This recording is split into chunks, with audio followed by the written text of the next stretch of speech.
I just started a stream again. Honestly, it's fine because I needed to stop the VOD anyways.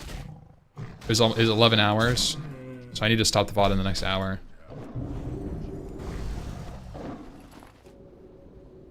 We are back. Should be back on YouTube.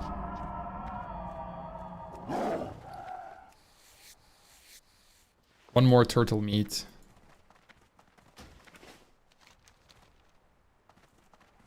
What happens if you don't? If you don't stop, you just lose footage. So YouTube has a live stream VOD maximum duration of 12 hours. So if you stream for 18 hours, only 12 hours will be stored on the YouTube VOD. That's why I restart the stream. I don't have to restart it to make sure the stream keeps going, but it's just that only the latest 12 hours will stay. And I'm trying to, with YouTube, the main goal is to keep and preserve a lot of my streams so that the content isn't just lost. And that's kind of what happens with streams a lot of the time. If you're not, like on Twitch, for example, if I stream 60 days later, outside of this minuscule like clips that show like some of the things that happened, you're not gonna, like, it's just not gonna be available to watch again.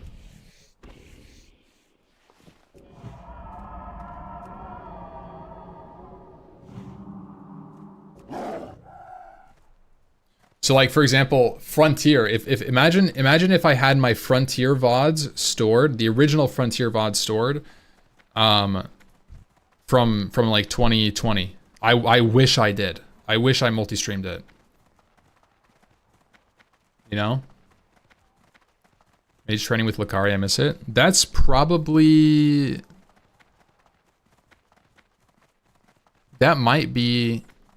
I don't know when I started doing my YouTube streams. I feel like I've been doing it for a long time now, but it might have been after OnlyFans.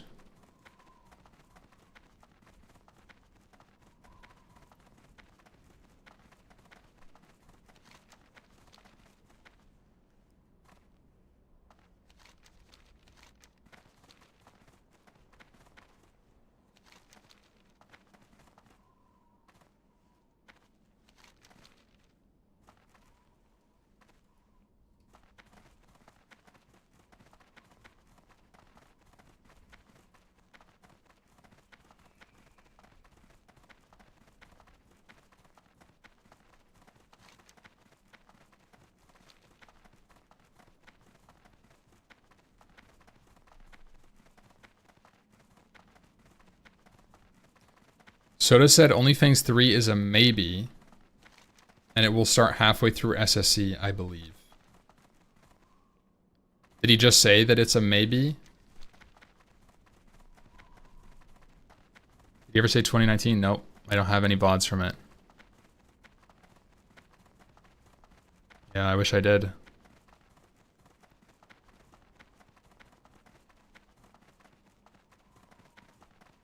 Earliest YouTube VOD was OnlyFans 2 MC Raid Day. Yeah, that's unfortunate.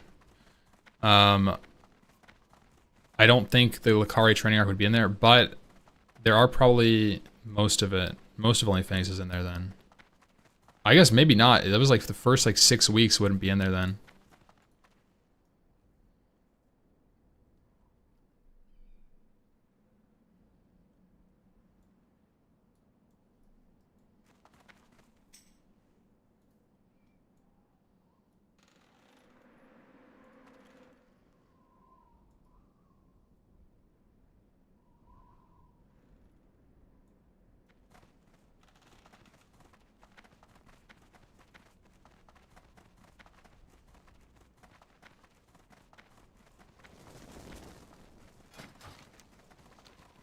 So we're going to the Barrens. Well met. Farewell.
Damn, it's been 11 months since OnlyFans raid.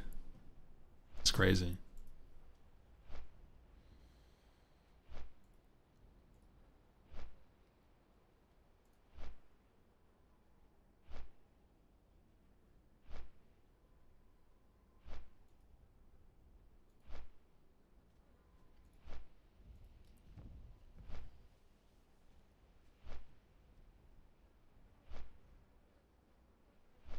Your leftover pizza's hitting right now? Damn. Hell yeah, dude.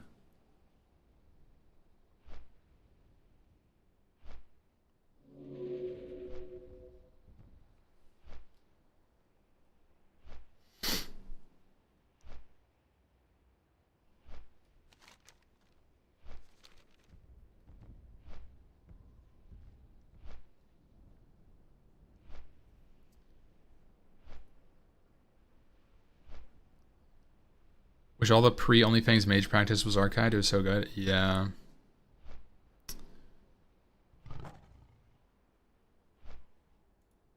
That was crazy. That was a crazy arc.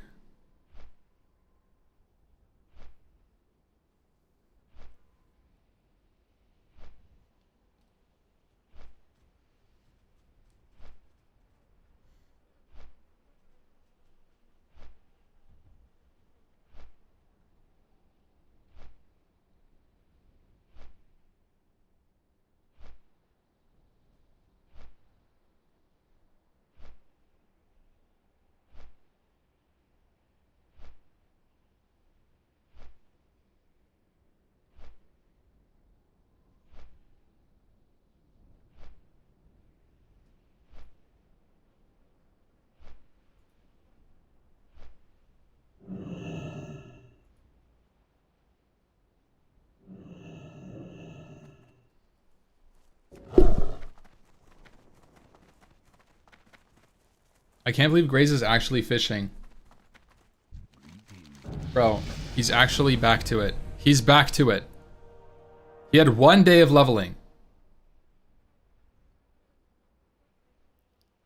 And now he's in Stone Talent at level 12 fishing.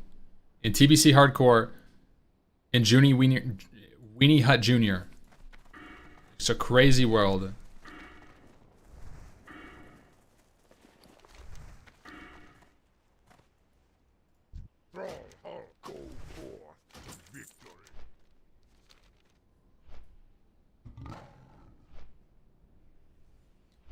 You ever mentioned losing Scarab? I mean, I talked about it in I think I have a YouTube video on it.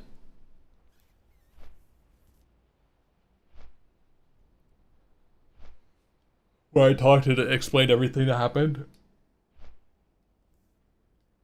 I think I showed some footage of it too, because I actually did record that everything.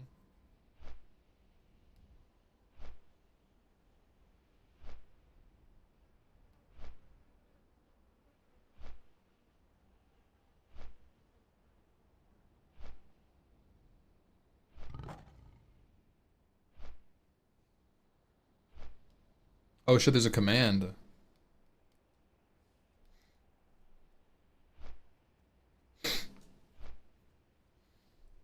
So we're 12 hours deep and 8 levels gained today. Guild name? Grizzly. I was in Grizzly at the time.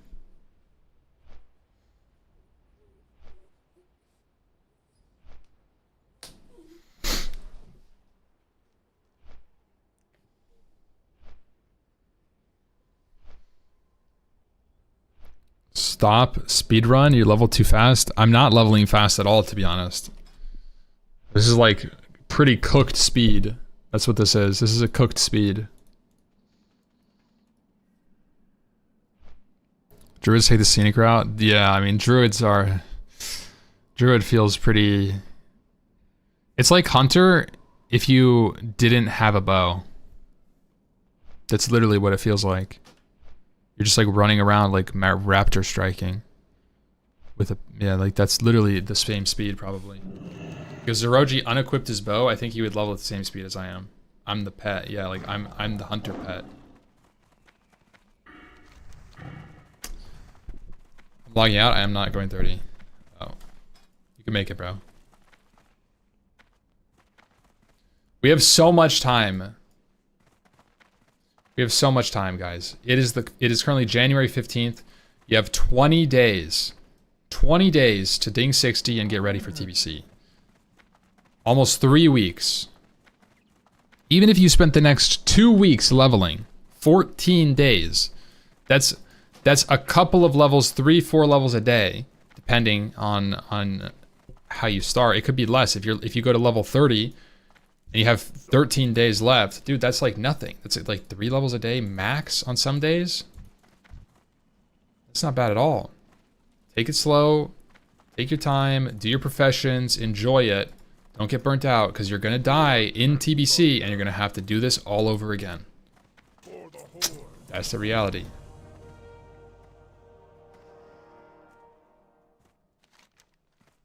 Three levels a day at 50 is crazy. Not really.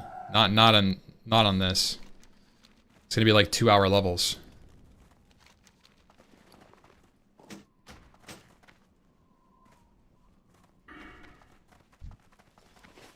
On to STV. Let's go, dude. STV angle. 6 hours a day for 9 to 5 Andy. Yeah, but like that's just the last. You could do 2 levels a day there and do 3 hours a day and level, 30 to 33, 33 to 36. That's what I'm saying. You don't have to do 3 levels a day, 50 to 60. You don't have to do that. Quite late to the conversation, but B alanine. So beta alanine stimulated muscles and allows muscle to reach max power output faster. Slows muscle exhaustion. Wow. That's actually cool to know. Thank you.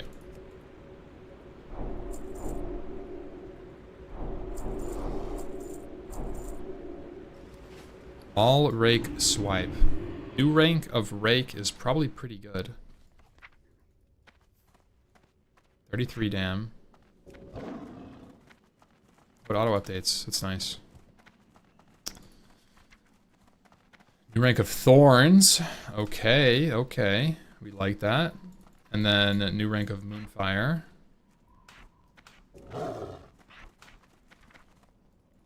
Rank of rejuve. 300 over 12.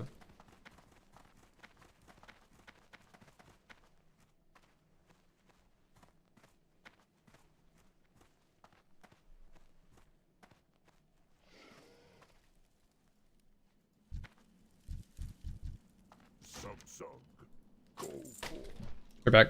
Our food is here, boys.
guys.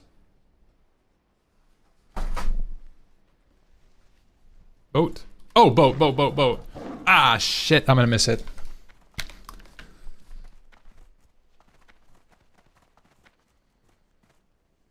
Hey there. Just passing through.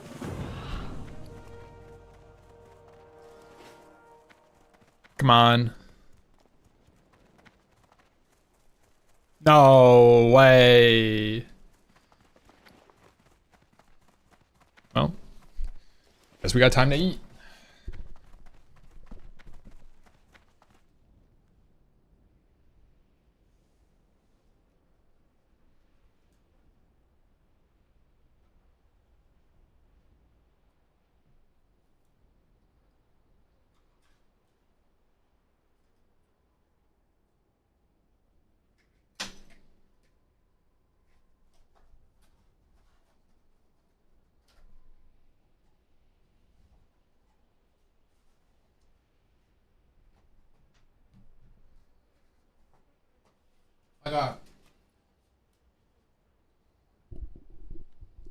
We got a chicken sandwich with some onion rings.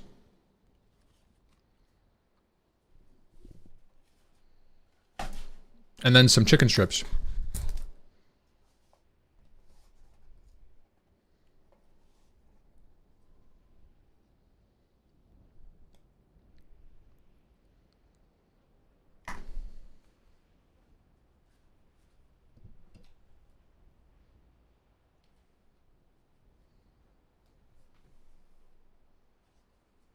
Honestly, I kind of want to watch the Chris Wilson video.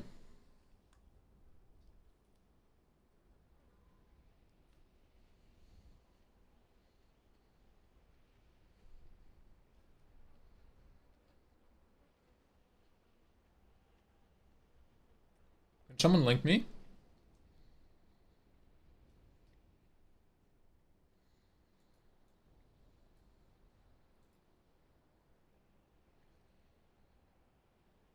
Dark patterns? Or what? A few years ago.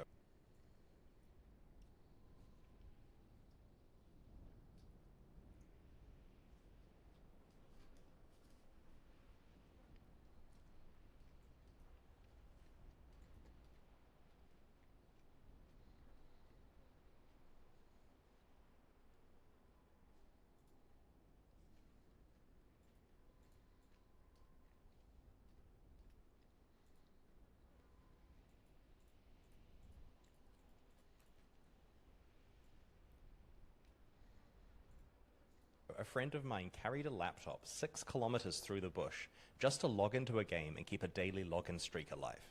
That's not fun. That's not entertainment. That's a dark pattern. Hi, I'm Chris Wilson. So quiet. In this video, I want to show you how some modern games manipulate your schedule, your wallet, and even your friendships. You may have heard the term dark pattern before. It refers to a design that deliberately manipulates user behavior, usually to get those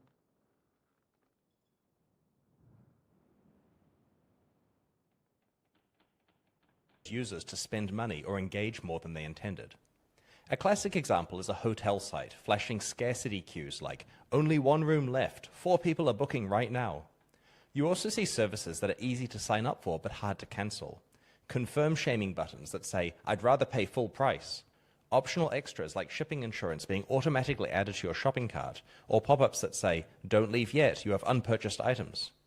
Dark patterns like these are increasingly common, to the point where regulators and consumer groups are starting to push back. Today I want to talk about a less discussed form of dark patterns, and that's their use in the games that we play and make. Given how much money is made by the games industry, it's no surprise that some developers are applying psychological principles to the reward systems of their games to manipulate players into engaging more.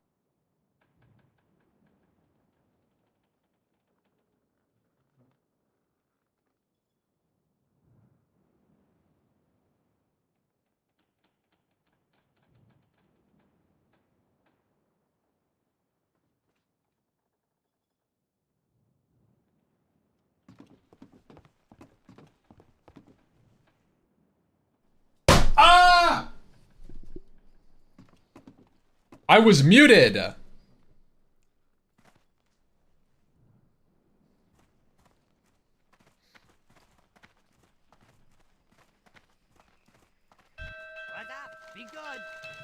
I was saying, chat, before you so rudely interrupted me, that there's probably, I was saying, dang, hold on a second. I bet there's more behavior analysts working at Blizzard that are, their job is to manipulate your behavior in a way that makes more money for Blizzard than there are developers working on Classic WoW. Anyways, back to it. I'm muting myself. I'm not talking about gameplay systems that are intentionally addictive or immersive. That's part of the entertainment you signed up for. I'm talking about the meta systems, monetization tricks, retention loops, psychological hooks, and UI traps that manipulate you outside of the actual gameplay. Another way to look at this is, if a developer focuses on making a game as compelling as it possibly can be, and it ends up really fun, interesting, and makes players want to play it again and again, then that developer won't need to rely on manipulative psychological tricks to artificially improve their metrics. Okay, enough preamble. Let's get into some dark patterns. So, like with non-game products, user interface dark patterns are common. For example, some mobile games ask you to rate them out of 5 stars. If you pick 5, you're sent straight to the App Store to leave a review. Anything less sends you to a developer feedback form instead. This quietly biases actual reviews towards higher ratings by making lower scoring reviews harder to leave. What? Is that true? Another example that has to be illegal. Interface dark pattern is a game that allows you to spend real money to level up gems that can be socketed into your gear. But players might find that once they have completely maxed out a gem at great expense, more sockets appear, requiring them to spend more money than they initially intended to completely max out their character. This moving of the goalposts could potentially manipulate players into thinking they were going to complete their character for one price when it actually costs a lot more. They may not have committed to spending as much if they knew that from the start. Dark patterns in games extend far beyond just deceptive user interfaces, though. They're typically categorized as temporal, social, psychological, and monetary dark patterns.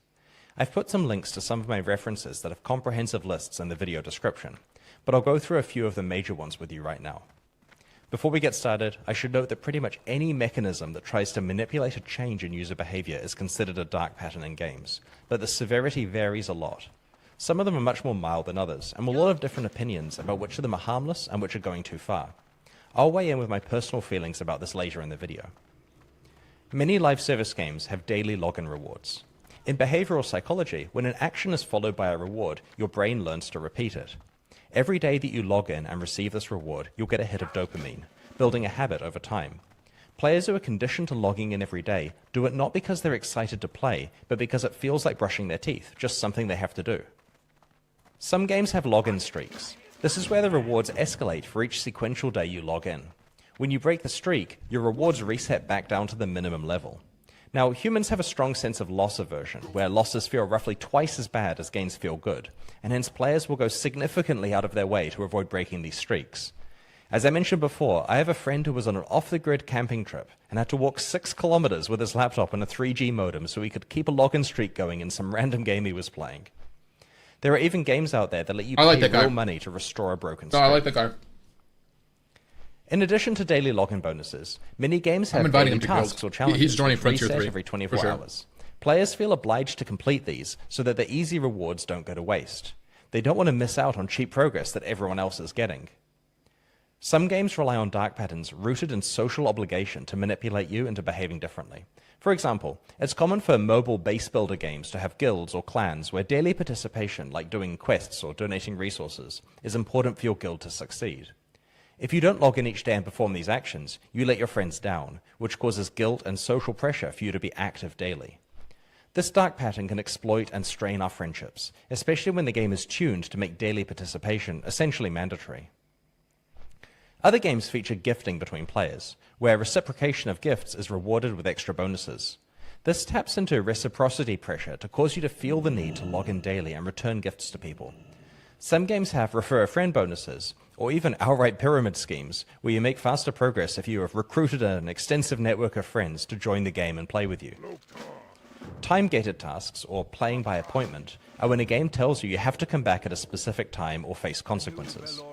Popularized by farming games where your crops would wither and die if not harvested at the right time, the game forces control of your schedule, sometimes making you wake up in the middle of the night to click buttons or lose your investment.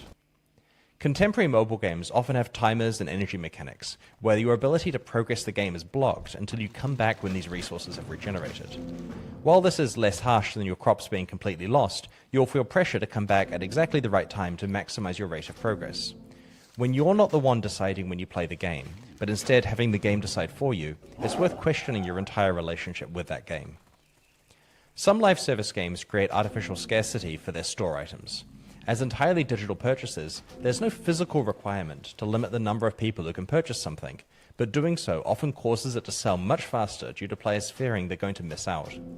This pattern is similar to the one employed in gacha games, where they often have certain characters available for purchase only occasionally, causing a frenzy of activity when they are. Not only does this cause more sales, but it conditions players to check in with the game daily to see if the character they want is available for sale. There are a variety of dark patterns related to premium currency in games. Developers can design their premium currency packs to be slightly too small to buy the most desirable items, requiring players to purchase more premium currency at once than they plan to. Developers can pick arbitrary exchange rates for their premium currency, so that players can't really understand the true cost of the item they're... No, that's close. I have 600 extra RP that I had to buy to get a skin that I wanted in League of Legends. So I had to spend $20 for a $15 skin because they didn't offer a $15 package. They only offered 10 or 20. You know what I mean? Like, that's cooked. buying. That's cooked. Cheap items can be placed next to expensive items in the store to make them look like better value. Some games employ special in-game or monetization events that are time-limited or seasonal. The content and rewards are only available for a limited time window. Players do not want to miss out on a unique reward that may never be available again, so this limited availability causes fear of missing out, which leads to intense and anxious play during the event window. There's also a phenomenon called the endowed progress effect, which shows that if players are given a head start on a reward track, then they are far more likely to finish the rest of that track so that they don't waste the progress they have so far, even though they didn't even make that progress themselves. It's a bit like the sunk cost fallacy. This is why some Battle Pass schemes start with the first items already completed, or have some really easy ones that are inadvertently completed while playing. This manipulates players into committing to complete a reward track that they may not have chosen to attempt without the free bump of progress at the start. So we've gone through a bunch of different dark patterns, and some of them seem pretty user hostile. You may be wondering, why would developers pollute their live service games with all this crap? Well, there are several answers to that question, and the first is that it works. These techniques are all highly effective. They produce the desired outcomes. They manipulate well-understood psychological principles that our human brains are vulnerable to. The second reason is that players generally tolerate many of these design patterns pretty well. Have a look at the games you play and see what techniques they're using from this video. Ask yourself if these are a big enough deal that you'll quit playing the game entirely over them. Chances are you're still playing the game despite the presence of these manipulative elements. Another important reason is mindshare. There are a lot of live service games out there, and players have a limited amount of free time. If a game doesn't have all of the addictive hooks and manipulative retention mechanisms we discussed, then its players may find themselves compulsively logging into other games to complete daily tasks and forget to play this one. There are also foreign publishers. When a game releases and is popular in its home regions, publishers from other countries approach the studio and offer to localize and market the game in their region. But in order to take the risk of investing in license fees and marketing costs, the publisher is going to want to make sure the game is as sticky and lucrative as possible. The publisher dares not suggest changes to the actual game itself, as the game is already proven to be good.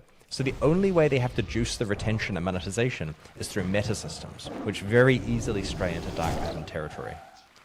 Finally, the entire games as a service industry measures the value of a game as a function of its daily active user count and its retention rates. If you're making a live service game, you're only going to be able to get funding if you have a solid plan to retain your users. That plan probably ends up involving some number of these dark patterns, because you have to compete against other games using these techniques. If you have a publisher or investor involved, they're probably going to want to see industry benchmarked retention and return from your game, and that is benchmarked against other games that are packed full of dark patterns. If you refuse to use dark patterns in your games, you're effectively competing with games that do use them, while operating at a disadvantage on the metrics that investors care about. This situation really sucks. While by definition, a dark pattern is a design that benefits the developer at the player's expense, some of the techniques mentioned in this video aren't entirely evil, and if clearly communicated and balanced fairly, wouldn't qualify as actual dark patterns. For example, it's pretty clear that escalating login streaks are quite manipulative, because players really want to avoid breaking their streak. But flat daily login rewards might be more acceptable to players because the penalty for not logging in is just missing one day of rewards. If those rewards are sufficiently generous, and the game is not manipulative elsewhere, players might be happy with that system. There are certainly players who really look forward to daily bonuses or special events in their favorite games, and enjoy the structure and rewards that those bring, despite the drawbacks we've talked about. Some developers argue that a little psychological nudge can enhance enjoyment of the game, for example by encouraging players via rewards to explore parts of the game they wouldn't otherwise try out. Achievement systems are a common example of this. Yeah. I previously talked about how time-limited events can be manipulative, because they often offer exclusive rewards that require a lot of work to unlock during a narrow time period, and can take advantage of your fear of missing out. This is a problem when the event involves grinding out existing content, but honestly, isn't that bad when the event consists of interesting new content? For example, back in January of 2017, Blizzard celebrated the 20-year anniversary of Diablo 1's release by introducing a special event into Diablo 3. The Darkening of Tristram was an homage to Diablo 1 within the Diablo 3 engine, complete with a pixelization shader and a strict orthographic isometric projection like Diablo 1. Players got to play through this mini version of Diablo 1 with their Diablo 3 characters, and it was honestly pretty cool. Even cynical old me reinstalled Diablo 3 and had a fun time checking it out. It looks like they're still running this anniversary dungeon event annually since then. This was a very well executed example of a time-limited in-game event that was a net win for everyone. I have nothing to complain about there. On the other hand, time-limited events that don't introduce new content can be more dangerous. A number of years ago, a fellow game director told me a story about a live service game he was running.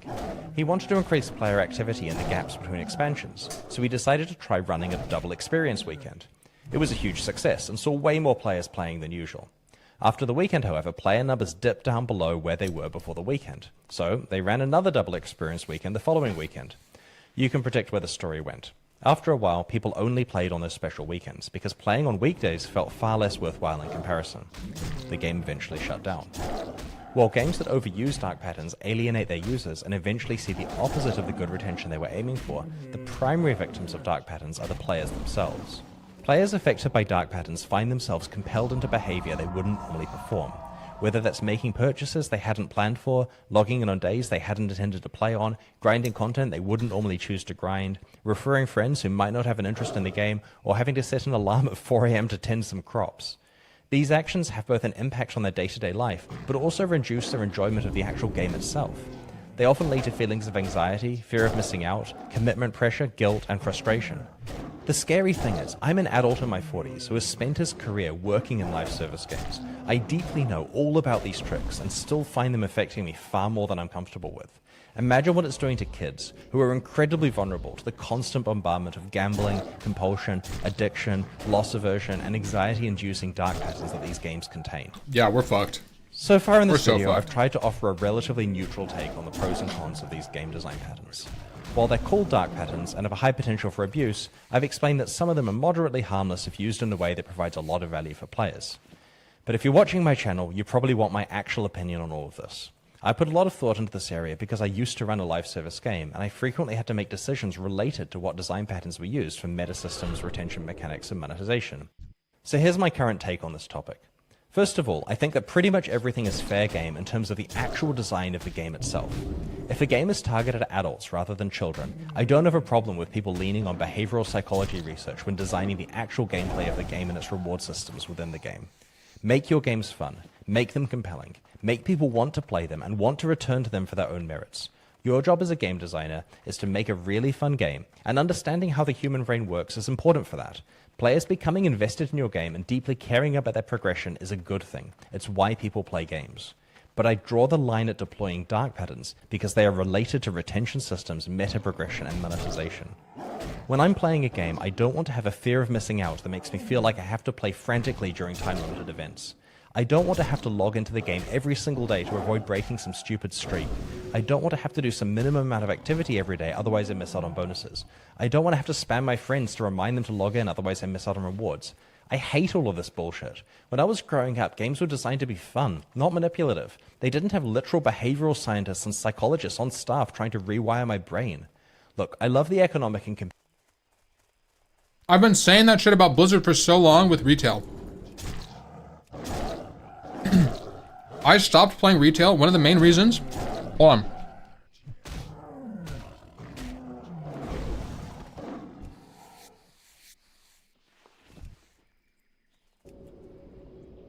Dude. One of the main reasons I stopped playing retail was because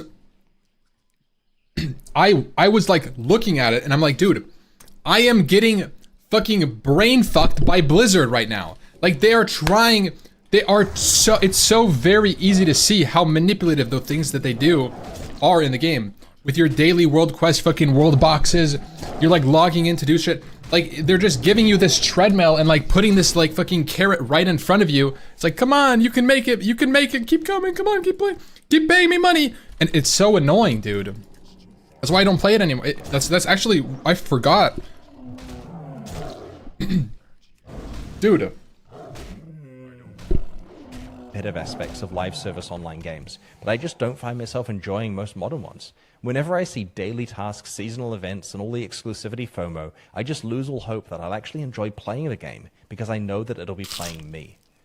If you're a developer and really want to add retention mechanisms without straying too deeply into dark patterns, what can you do? Well, first of all, you should try to make your game as fun as possible on its own merits, before relying on external meta mechanics to try to add engagement. Once you've done this, it's a matter of transparency, fairness, and respect for your players. Transparently communicate how things work and what players have to do in plain language. Avoid hidden gotchas that players are unaware of. For example, if you're using loot boxes, clearly communicate their drop rates. Try to ensure that optional challenges reward effort rather than attendance. Make sure that time-limited events last long enough for real-life schedules. Carefully consider whether reward should be exclusive or whether you should have the event return with the same rewards later, giving players a chance to get them if they miss out this time. It's worth thinking about the concept of time-agnostic gaming. Try not to care about when a player plays your game. Some people can't game every day, but have lots of time available on the weekends. It's unfair if the progress they make is slower than someone who manages to log in every day to claim some type of login reward. So that's been a tour through the dangerous world of dark patterns.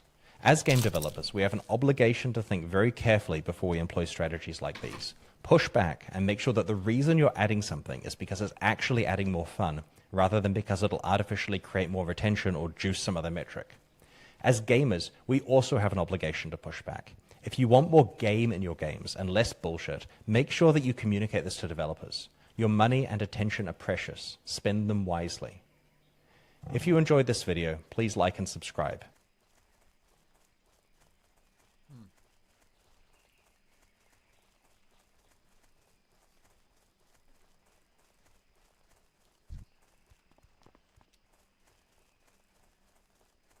I was listening to it and just like quietly thinking to myself, I feel like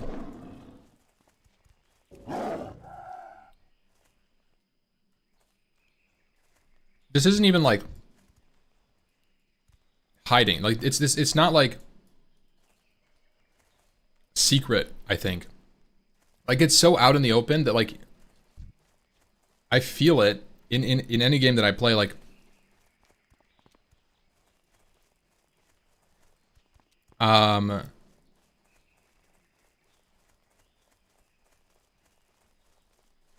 I remember I was playing Dota. I was playing Dota and I wanted the anti-mage, the female anti-mage skin. And the only way I was able to get it was through a loot box. And I ended up paying like $40 for it because I didn't get the drop. I just kept buying loot boxes. If it had a $40 price tag on it, I wouldn't have bought it. But because the loot box was like $2, I was like, oh, I bought like 5. Bought like 5 loot boxes. I didn't get it. And I was like, okay, I'll just buy 5 more. Didn't get it. 5 more. Didn't get it. Like it's actually so toxic. But like looking back on it, it's like so clear. That's like very destructive, right? That's like such a very, that's such a destructive design decision. Obviously it works. That's why it's there. But dude,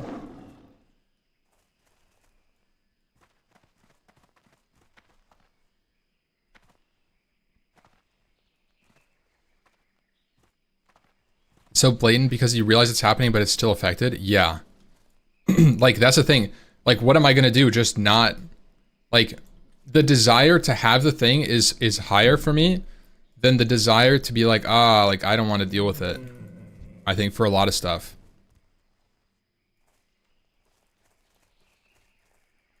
Like for WoW, like there's a ton of manipulative things in WoW and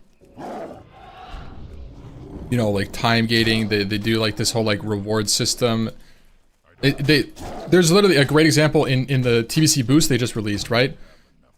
Boost is $60, but if you pay $80, you get a little bit extra of like some bullshit that you may not even care about. You may not, like, that's the thing. If the store mounts and the Hearthstone effect were $20 in the store, and there was a boost for $60, and there was no epic pack with a boost in it, plus the things, I think it's you would buy the $60 boost, and you wouldn't touch the random mounts, a lot of people. But because they're in a package, I think the perceived value of everything is so much higher, because they're like, oh, I mean, I'm spending $60 anyways, I might as well get all of this extra shit for just a little bit more. That's just marketing. That's just marketing. Yes, that is just marketing. But like, it's a manipulative way to present the items.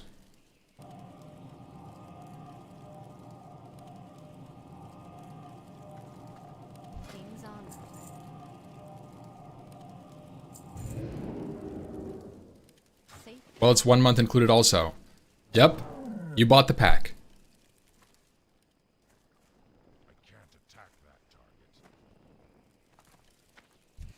Well met. How are ya? Watch your back. Farewell.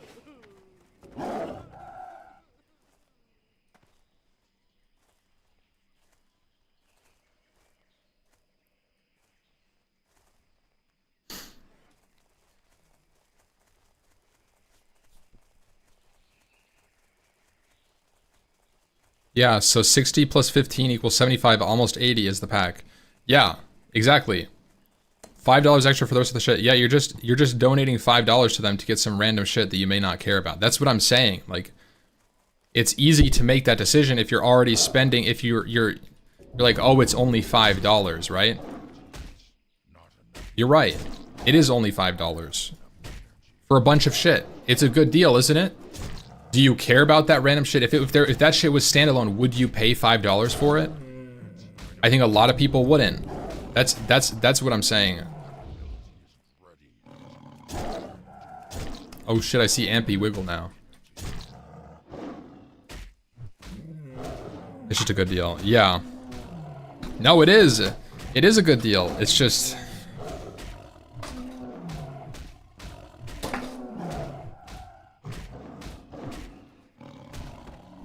You bought the bundle before they announced the standalone? Yeah, yeah.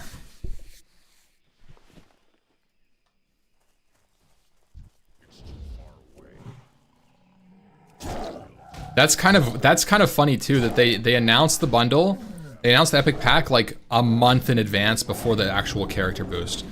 And the way that it seemed is it was like, oh, it's gonna be the same thing as last time. Or like you just get one boost via the pack. And so people that didn't maybe care about anything in the pack, they don't even care about it at all. They just wanted the boost, right? Dude.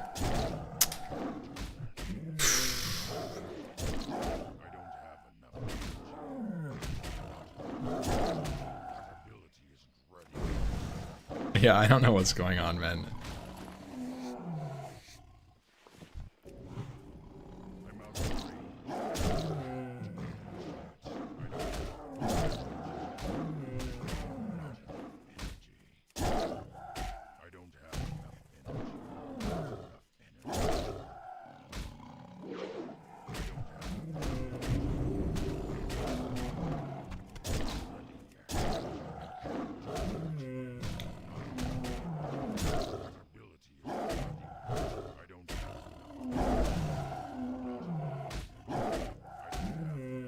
then one pack doesn't even have the boost? Yeah.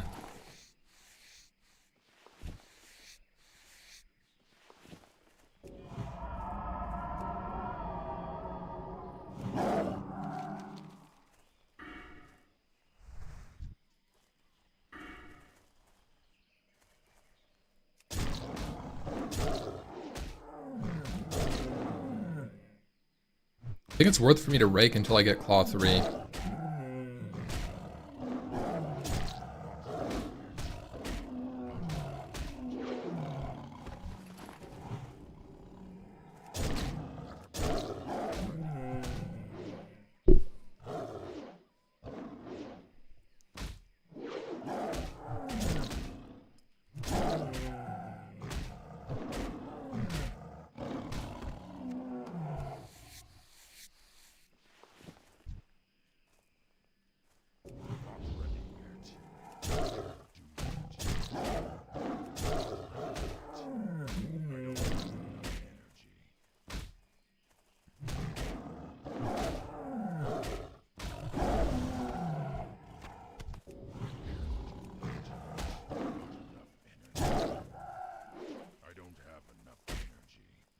This is anniversary. This is anniversary. Yeah, the Soul of Iron is just it just exists in anniversary servers on Undercity or Ironforge.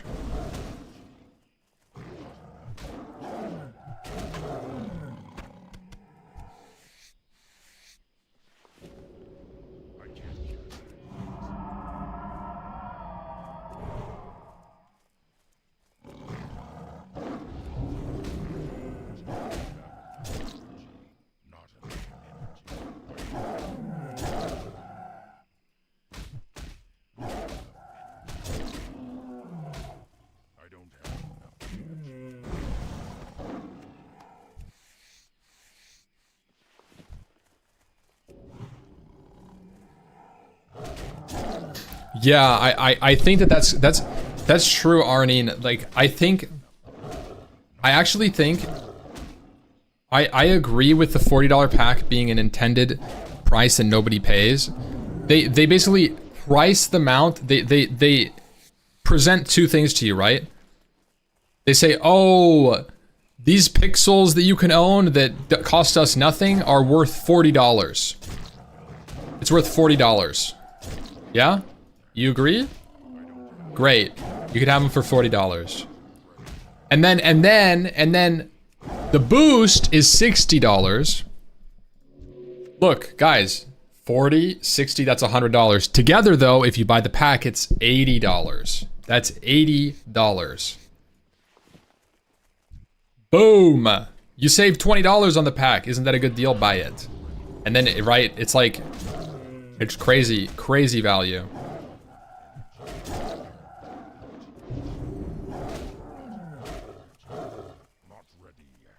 8,000% value. Yeah, yep.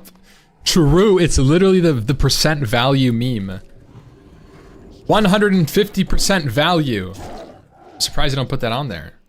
You make $20 by buying this. You literally make $20. Like, what? You would be losing money to not buy this pack.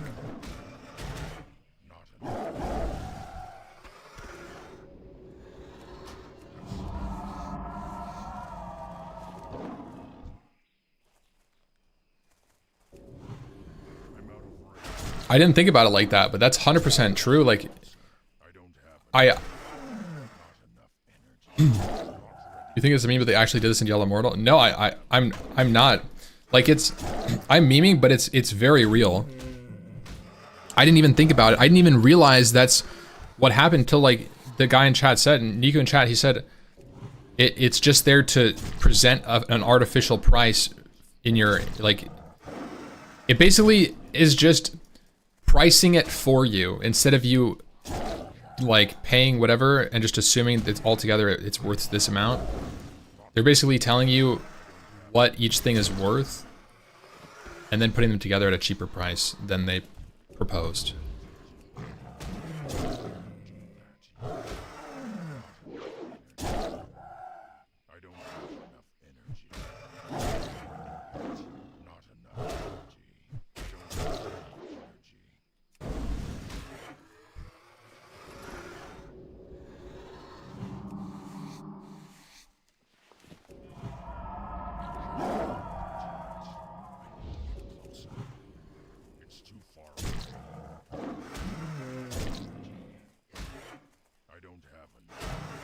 Spent 150k on Diablo Immortal, and after a month of inactive, he was power creep.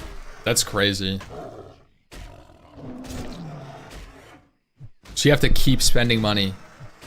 You pay to win, and then you have to keep spending money because people are catching up to you.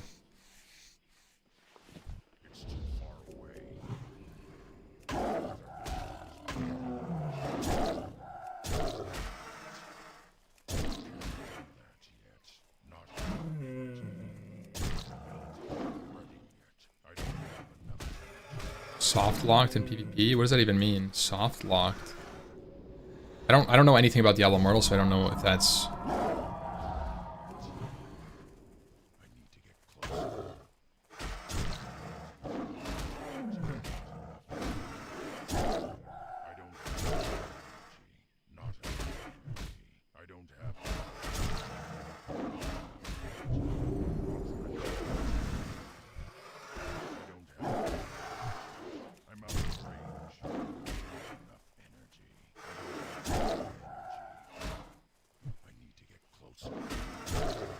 That's crazy.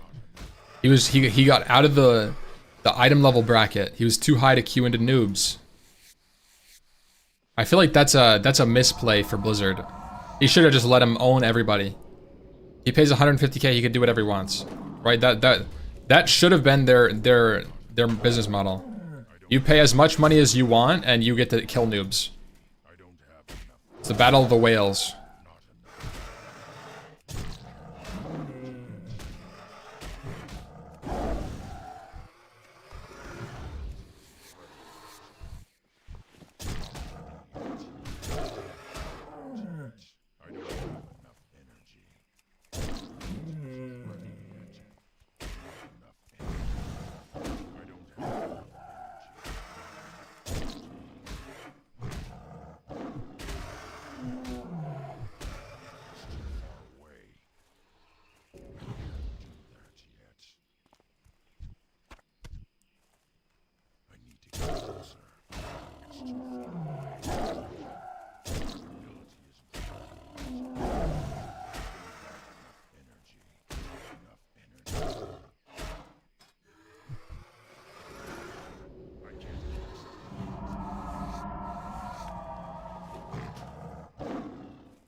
No crystal shards. By the way, Stoneclaw Totem is OP? Yeah.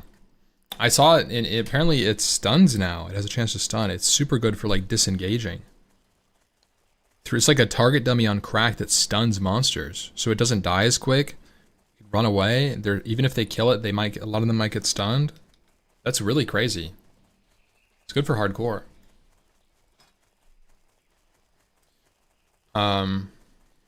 Who Druid hardcore?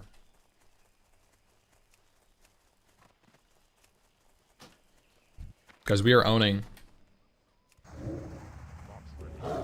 Top Druid by 6-7 levels. Buggers? 6-7 levels. Carefully speaking. Approximately.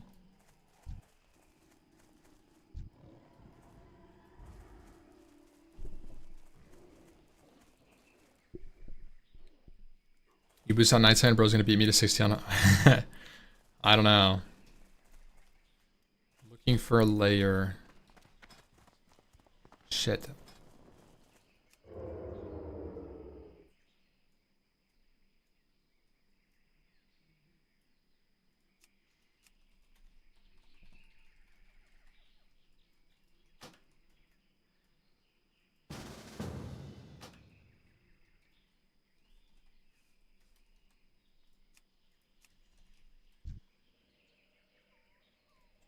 Nice. Base layer.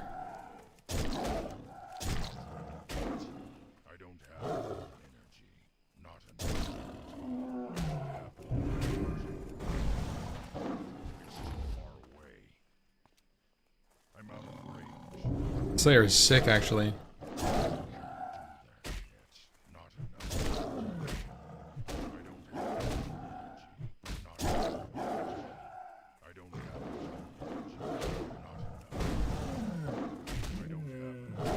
thank you. Hey, bro. I don't even know. I literally have not even seen 6-7 memes. I don't know what it's from. I don't know what it means. I just say it because it's chat interacting. Anytime I say anything 6-7, chat just fucking 6-7. They can't help it. It's like some fucking like it's like a knee-jerk reaction, and they just like they just have to say it.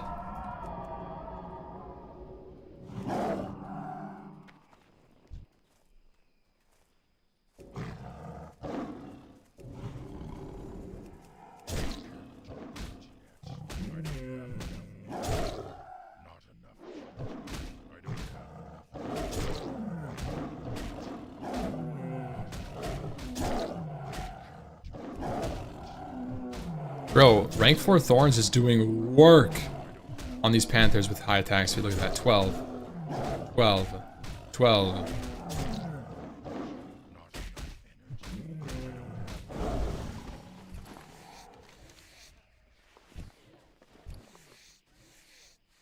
Also, guys, I need to level my leatherworking. I don't have room to just bank all this leather.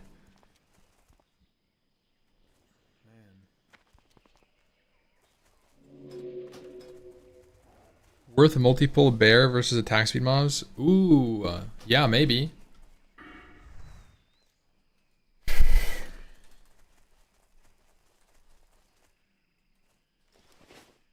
Oh my god, this guy said boobies in the chat.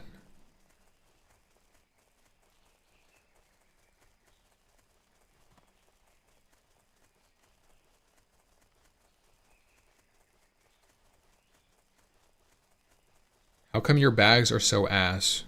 You wouldn't say that to my face.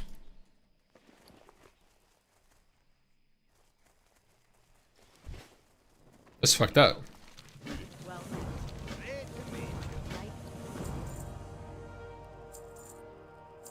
light bless you.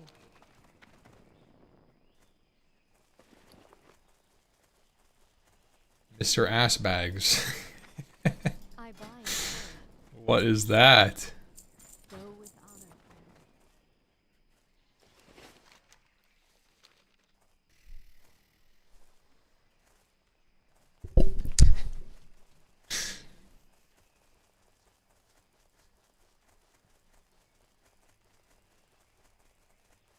25 bloody bone necklaces. This is gonna be a long grind. Oh boy.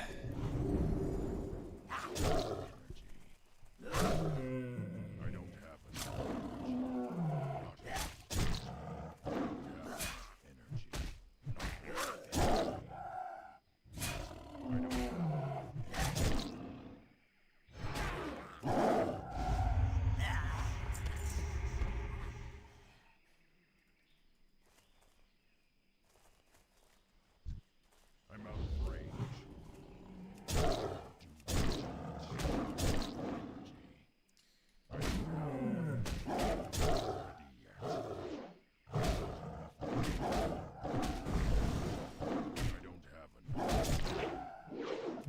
Thorns fell off. I can feel it.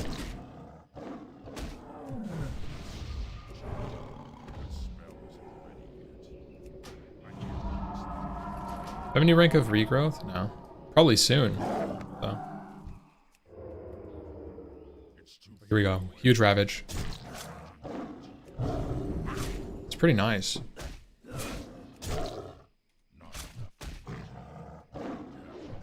Doesn't really give many combo points though. Maybe it's just better to not stealth at all.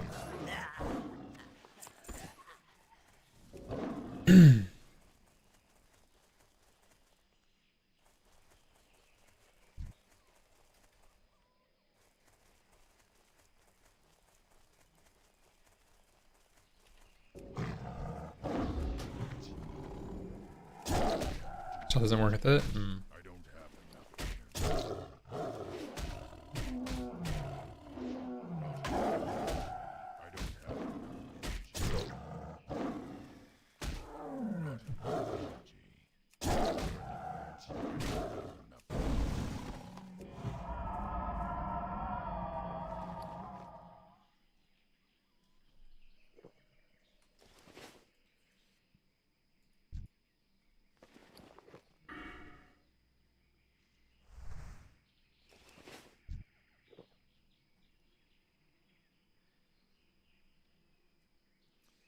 Yes, no, maybe. I saw that too. I didn't say anything.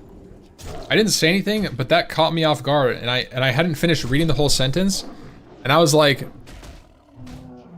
oh wow. Jesus.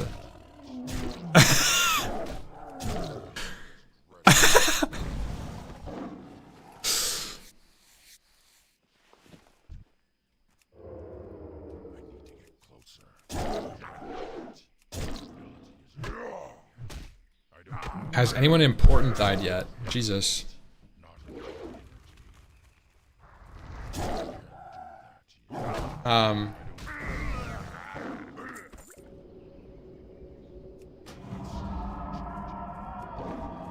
Grays died. These are top levels. Grays died at high level. A dead. No.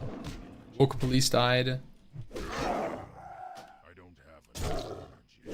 Some high ticket levels. Recently. Well, Grays died yesterday.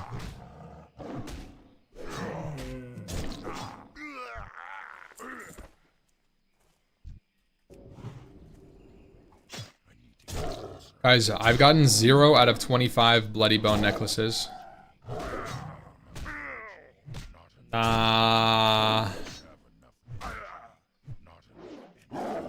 Hopefully I just don't have to finish this yet. Maybe I just don't have to finish it. That could be it.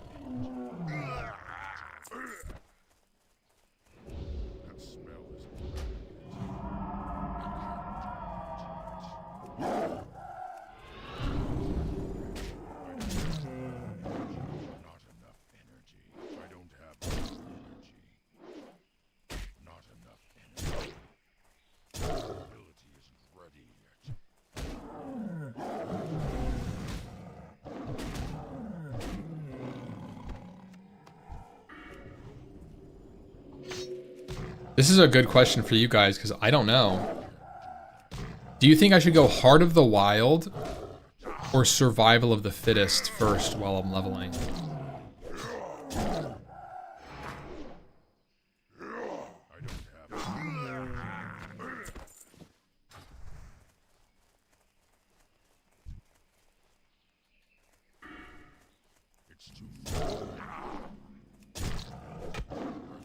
I think it might be Heart of the Wild. I think Heart of the Wild is a stronger talent. For what I'm doing. I think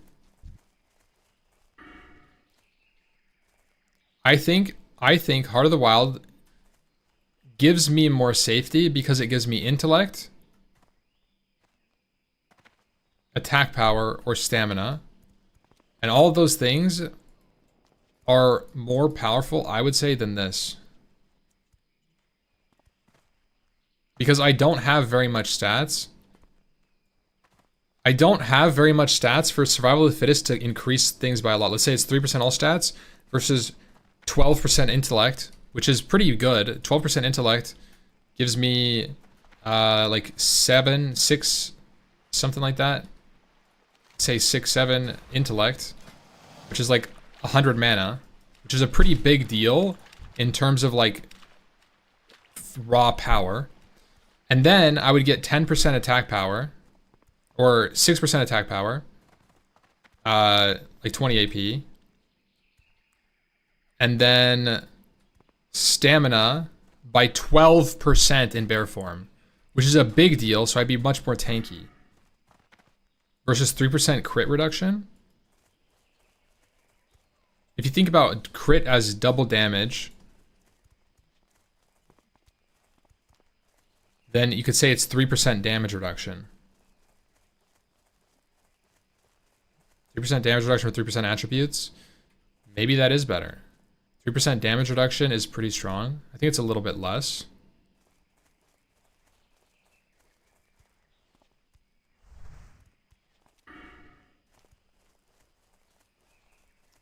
This definitely gives you more attack power, like more net DPS. Heart of the Wild does. But this gives you more survivability, possibly. The thing is, I don't think that crit chance really does anything. 3% damage reduction is going to matter when you get to Outlands. Well, luckily, I'm gonna take both of these before Outlands. I'm just asking which I get first. Like, I'm gonna go 1, 2, 3, and then I'll put 3 points in here, 5 points in here, 4 points in here at Mangle, an extra point in here.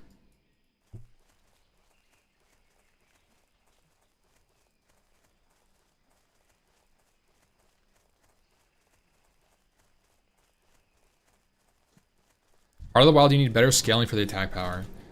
Hmm.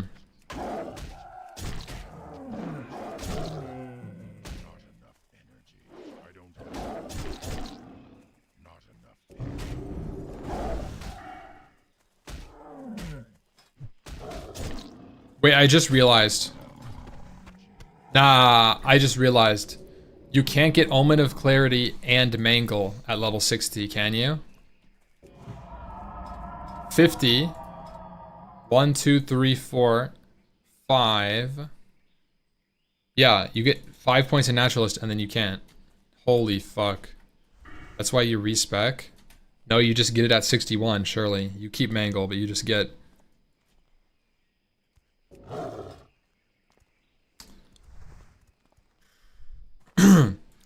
Where are the monsters? What the heck is going on?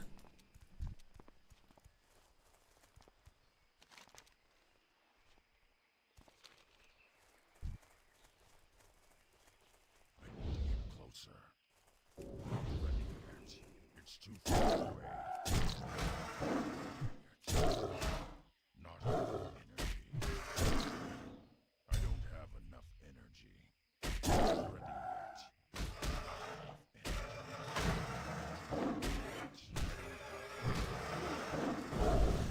Not enough energy. I don't have enough.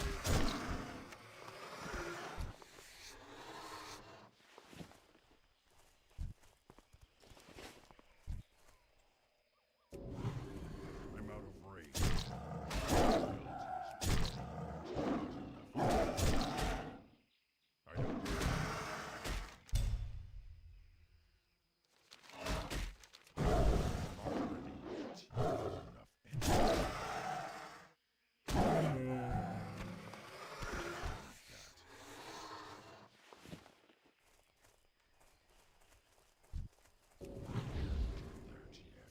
not ready yet. Ability isn't ready.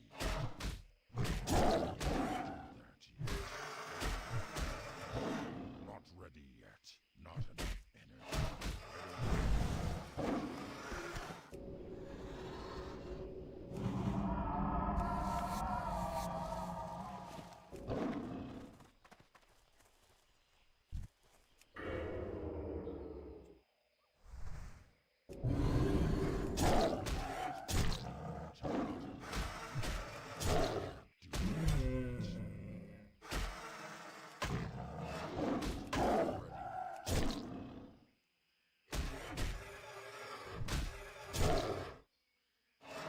I don't have.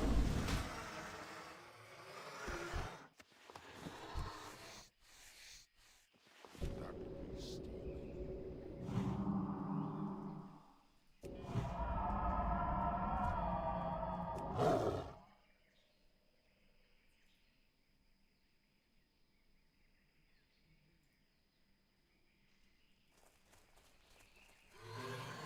I'm out.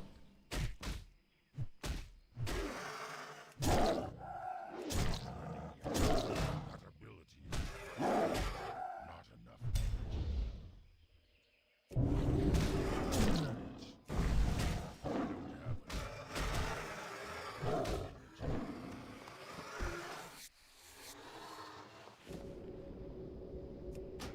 Still recharging. Not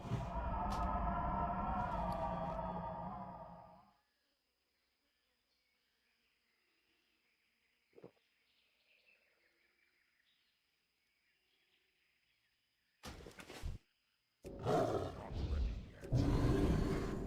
I don't have What I was saying, not enough what I was saying was Netherstorm. It's the end of your TBC journey, almost. Pretty solid XP per hour.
I'm locking in, guys.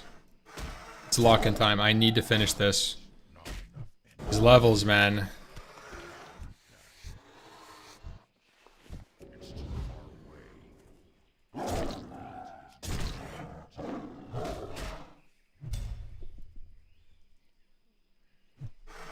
Amp wiggle wide wave. That's crazy. I don't have enough. Not enough. I don't have enough. Not enough.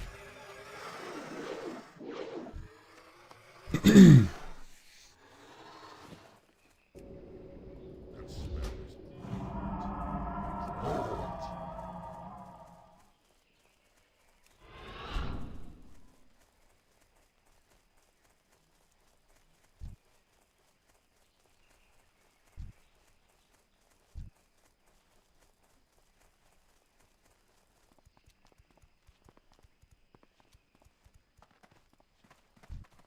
I'm out of range.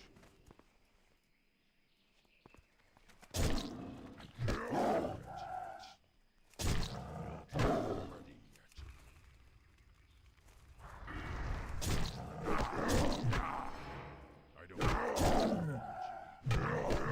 energy. Not enough. I don't have Let's go, dude. not enough energy.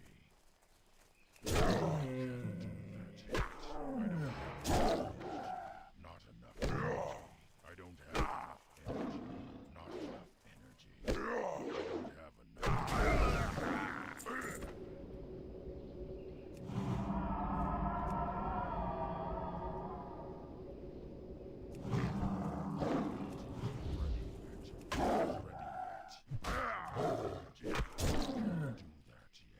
I don't have enough.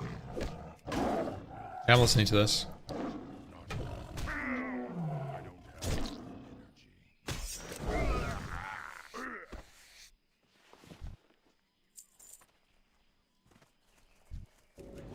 Closer. Energy. Not enough energy. I don't have enough energy. Ability isn't ready yet. I don't have enough.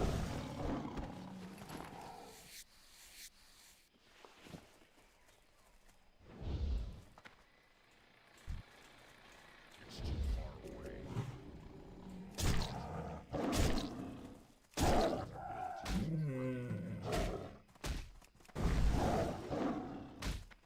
Not enough.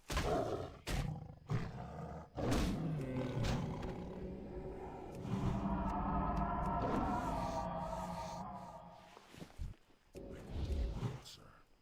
I can't do that yet. Ability isn't ready yet. I don't have ready yet. I'm out of range.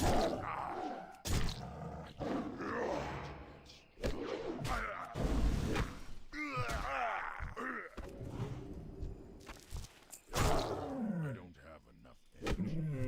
Ready yet.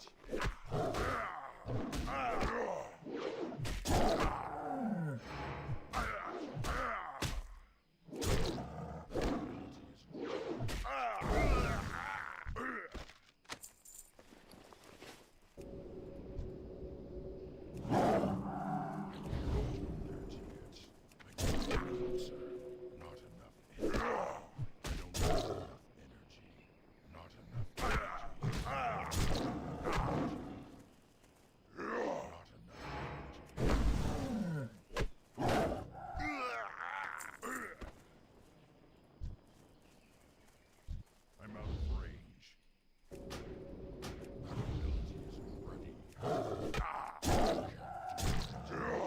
don't have energy. Damn, you guys are going crazy. I don't have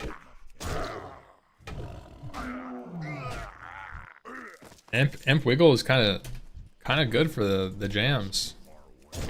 Not ready yet. Not enough energy. Ability isn't ready yet. I don't have enough. Ready yet. Not enough.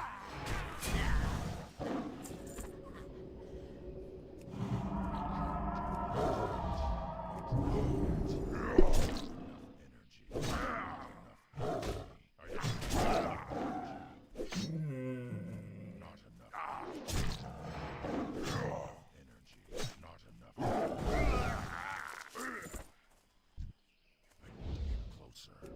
My ability isn't ready.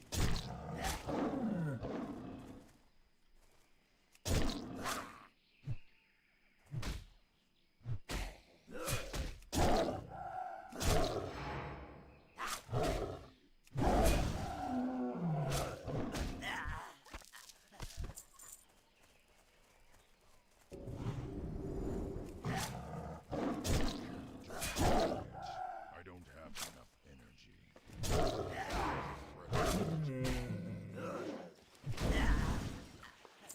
I'm out of range. It's too far away. Not enough energy. I don't have enough. Not enough energy. I don't have not enough energy.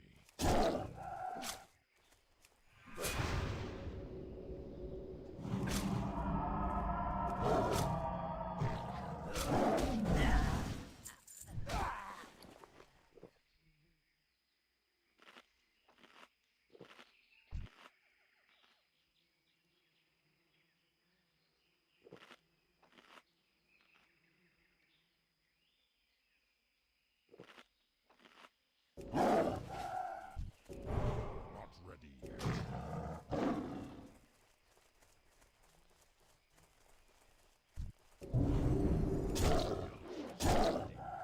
I don't have enough energy. Not enough energy. I don't have enough energy. Not enough energy. I don't have enough energy. I don't have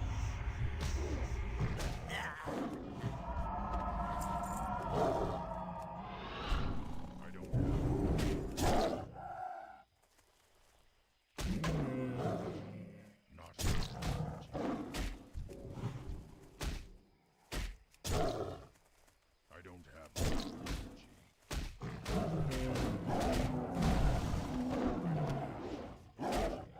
enough energy.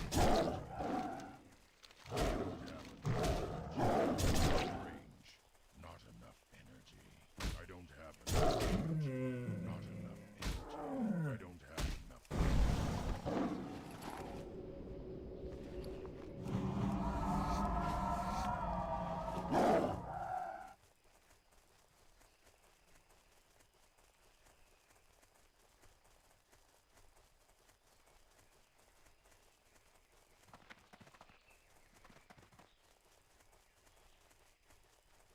Bro, there's a hacker in the chat. You guys better watch out.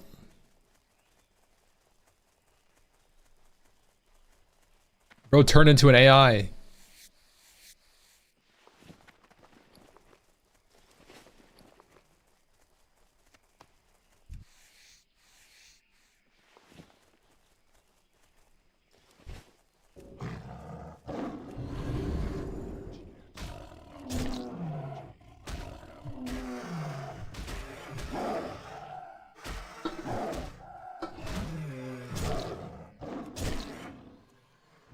Uh-oh.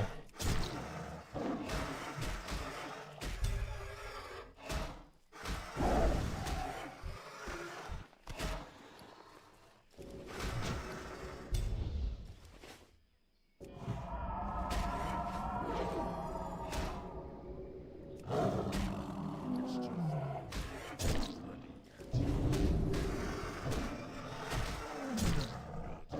ready yet. Not enough energy. Ready yet. My bad, was cleaning my keyboard.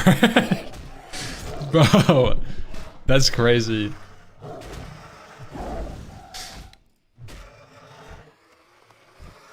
Hope it's nice and cleaned.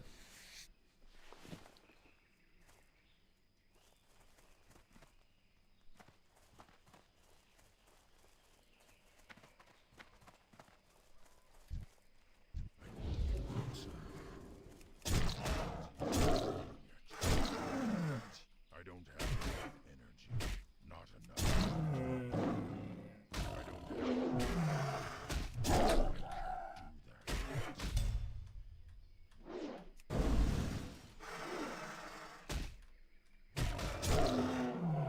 enough energy.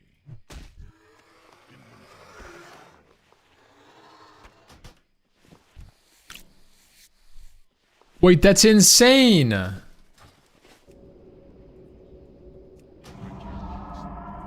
That's actually an insane item to just find. 6 agi, 6 int, 6 spirit. We love those stats.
Anaria Shola. Strength and honor. Loktar.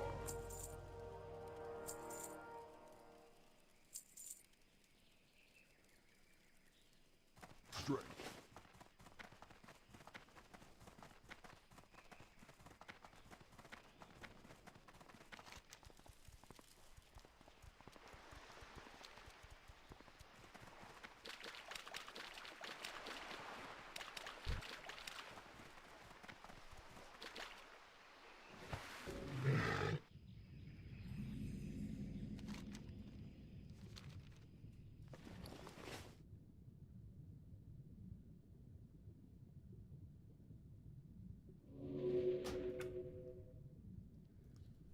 Wonder if I'm supposed to get blue pearls. Probably.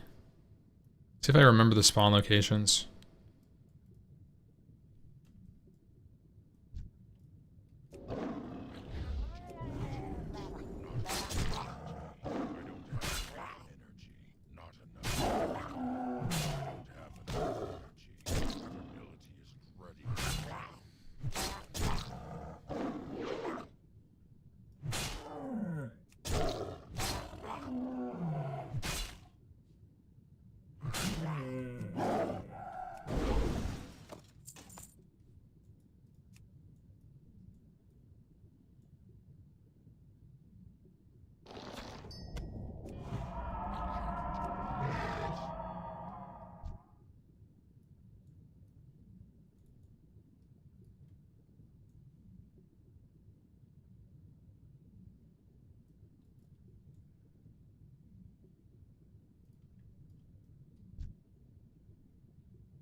It's too far away.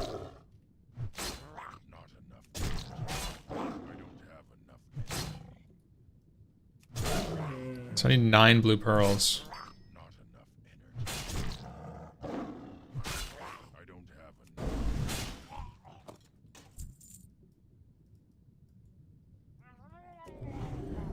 I'm out of range. Not ready yet. Not enough.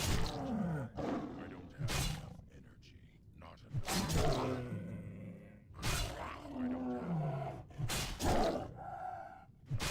enough energy. I don't have enough.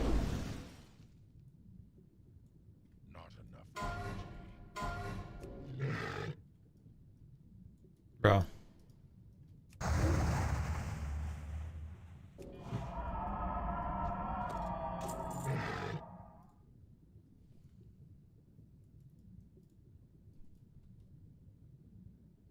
Where did the pearl go? There it is. That mob running through the coral is crazy. Holy.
Damn, somebody just cleared this.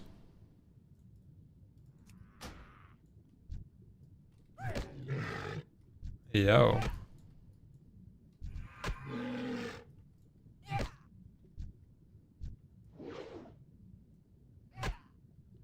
That's kind of crazy. He's just sitting there in the wall. What the? Is that not insane?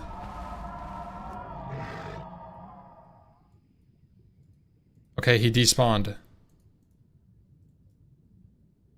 need to get closer.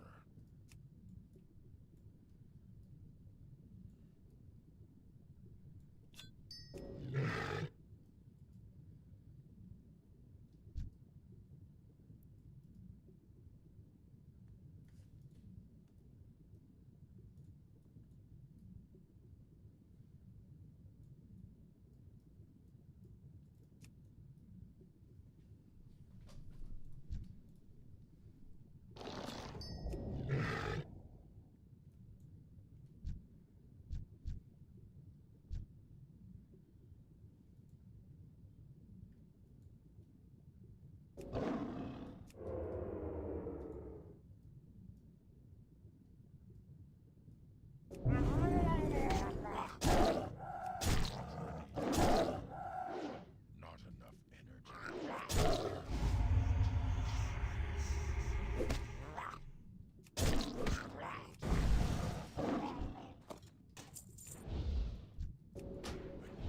Closer.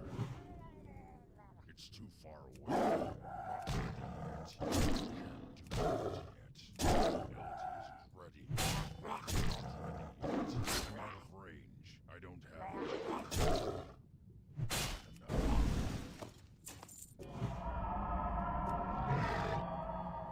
Okay. Clams, clams, clams.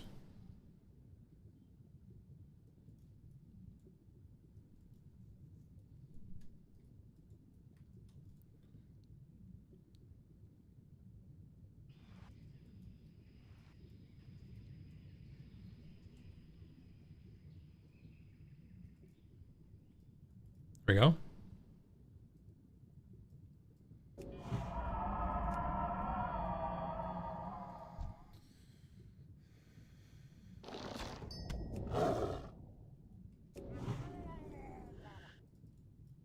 I need to get closer. I don't have enough. Not enough energy. I don't have enough energy. Not enough energy. Not enough energy. I don't have enough energy.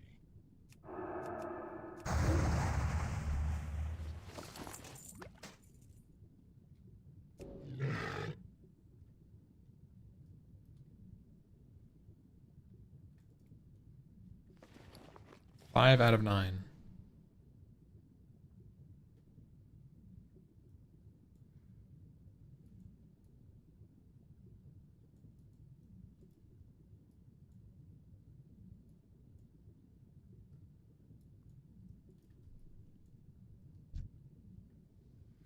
It's like this one respawned from the beginning.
Last Murloc?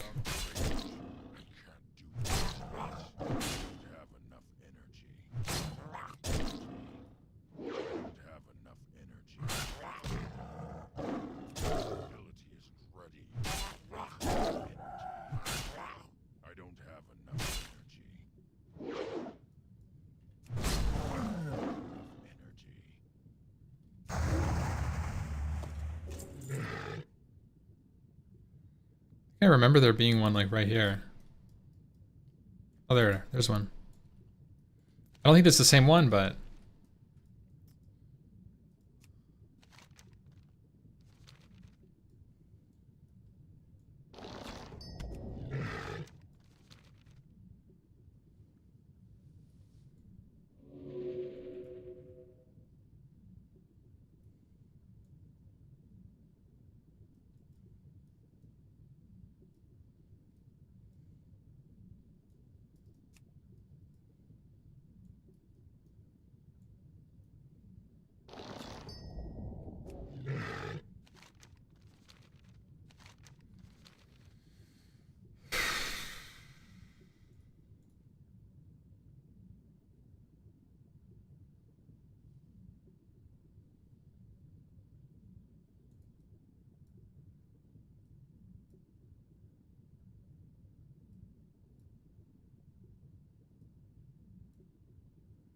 oh shit!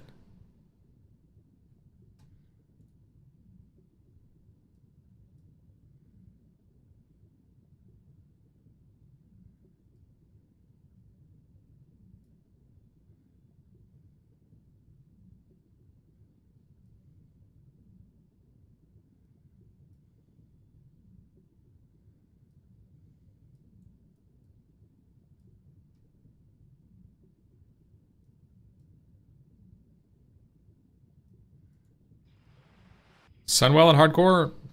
I don't think we're gonna do it.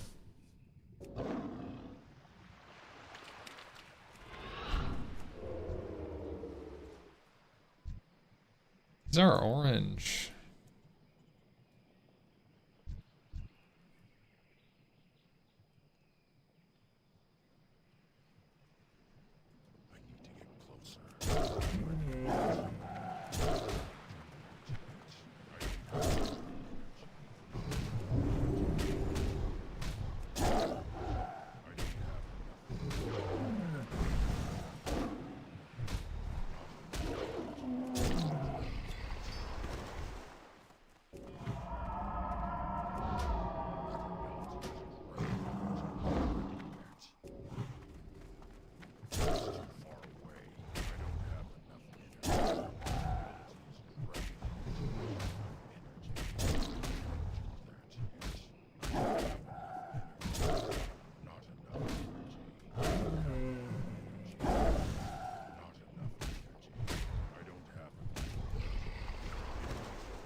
Hypothetically, if you had 24 other ampies with the hive mind, do you clear Sunwell? I think you can.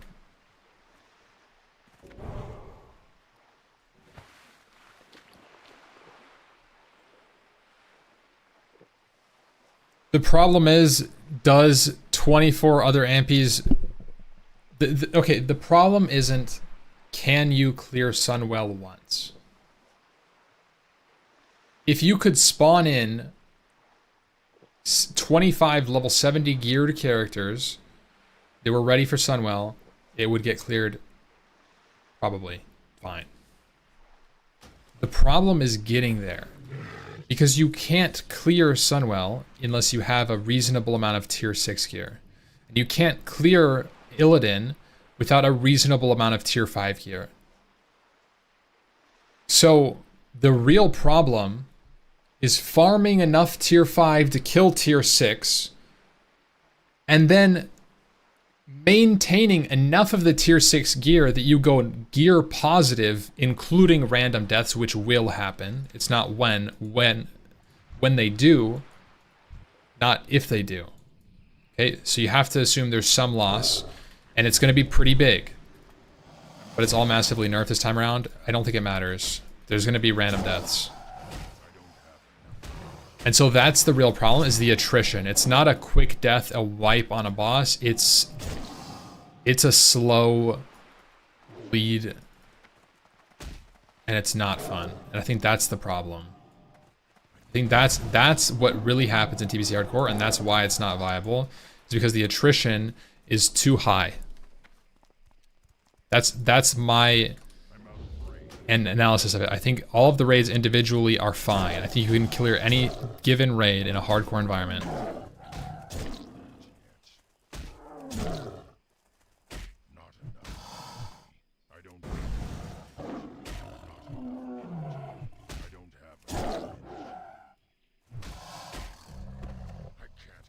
It's not like they squeezed into ZG. Well, technically they did. ZA is pretty good. Like, you can kind of get ZA gear. I don't know if ZA gear... I mean, ZA gear doesn't clear Sunwell, but it probably gets you deep into Black Temple with a full gear. Full guild with ZA gear can probably clear Black Temple. But ZA is hard. ZA with no deaths is actually not super easy if you have no gear.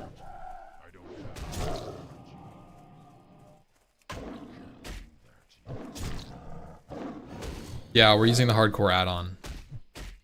It's a new one.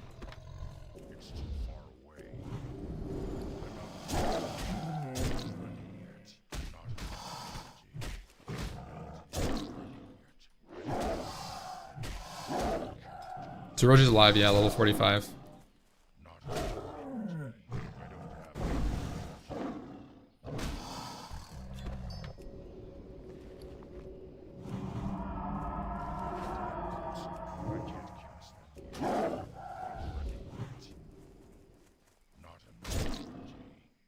I should be skinning these.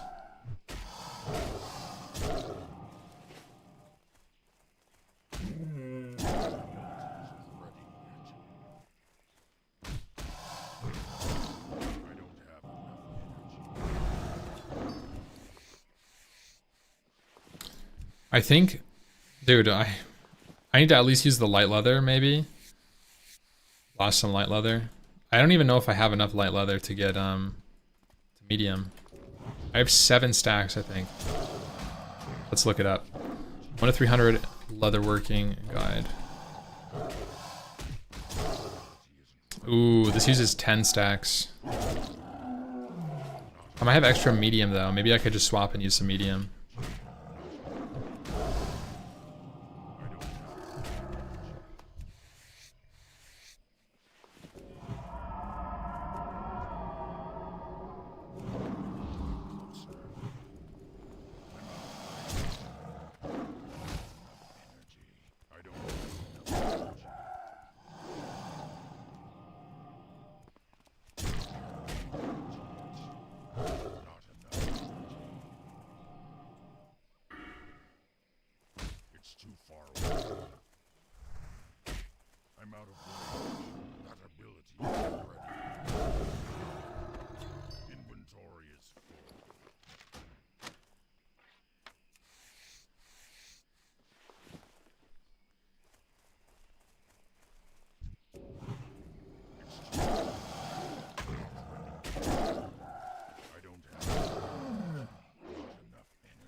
damn it.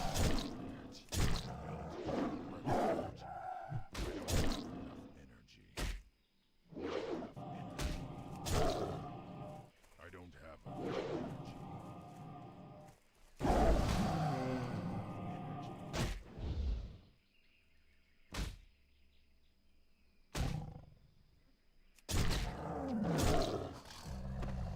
I'm out of range.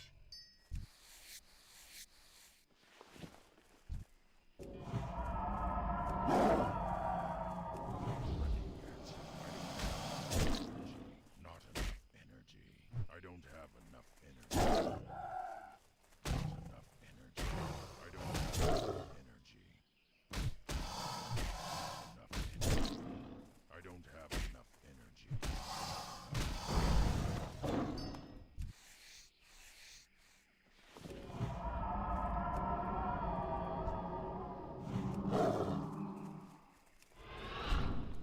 I need to get TBC Atlas loot, dude. I would go crazy. I don't have enough energy. Not enough energy.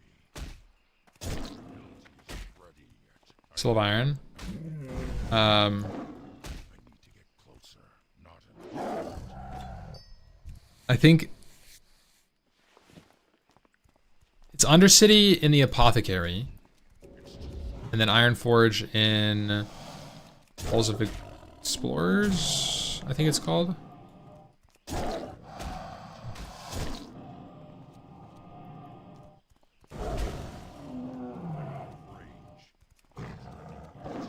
It's too far away. I don't have enough energy.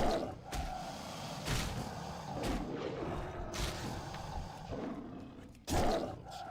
Not enough.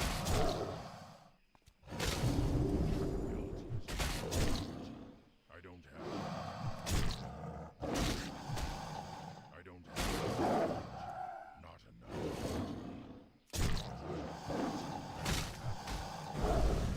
Inventory is full.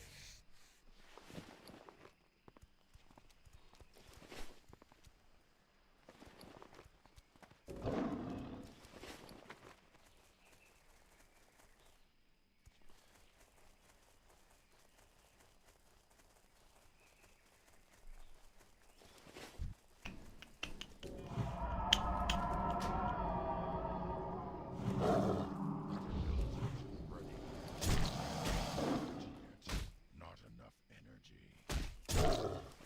I don't have It's 35. Bro, I could unlock skinning 300, but it would cost half of my gold. I don't have Shit. ready yet. I don't have enough energy. I can't carry anymore. Inventory is full. There's no way, dude. Really? 20 shrunken heads? I need to go vendor. I'm going to vendor. Screw that. Boosting prevents Soul of Iron.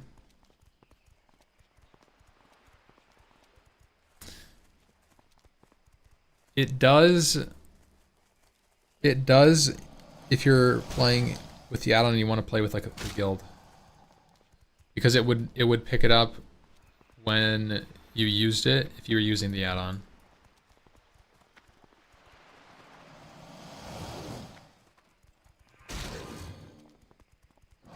Are you allowed to mount in Ratchet and not Booty Bay? It's because of the planks, bro. Booty Bay is suspended. They can't. Your mount is too heavy. You're gonna break their shit.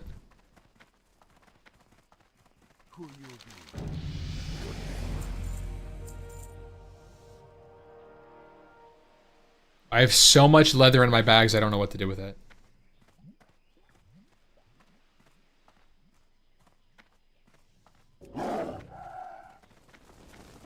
Victory lies ahead.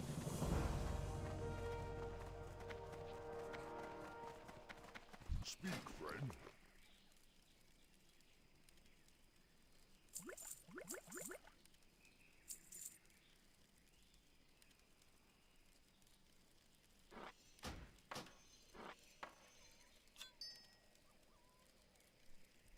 safe.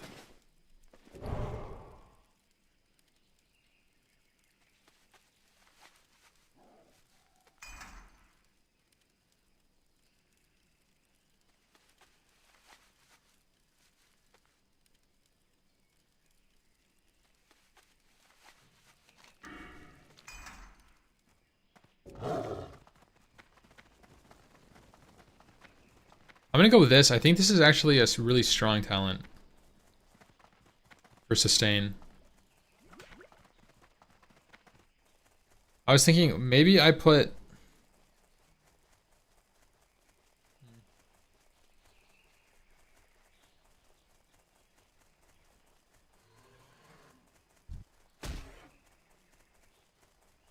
Wait, I didn't even realize. Predatory instincts probably doesn't matter very much as a leveler.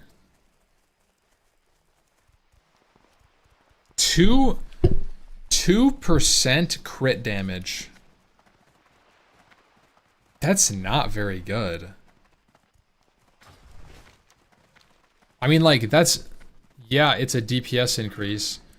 But if you have 15% crit, you're gaining a 2% damage on 15% of your hits.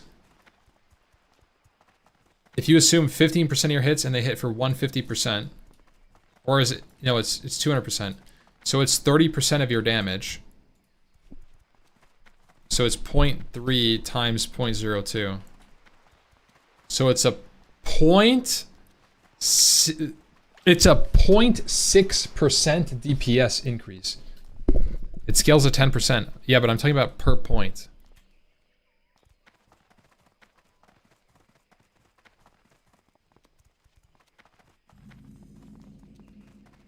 You have to look at how much crits contribute to your total DPS. I just did a rough math of, let's say, if you have 15% crit, that means 15% of the time you deal 2 times damage. So if you break that up, that means 30% of your damage is critical strikes. Does that check out? Just making sure. If you increase the damage of your critical strikes... No? Okay, well then what is it?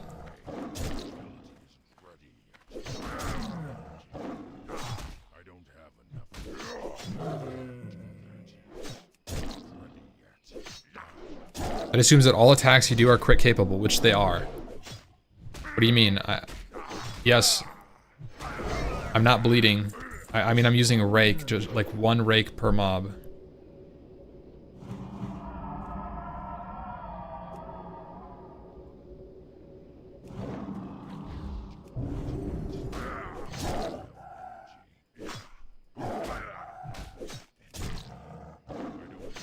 Dodges, parries, and misses can't crit. Okay, but dodges, parries, and misses don't deal damage, so it's not a part of the equation.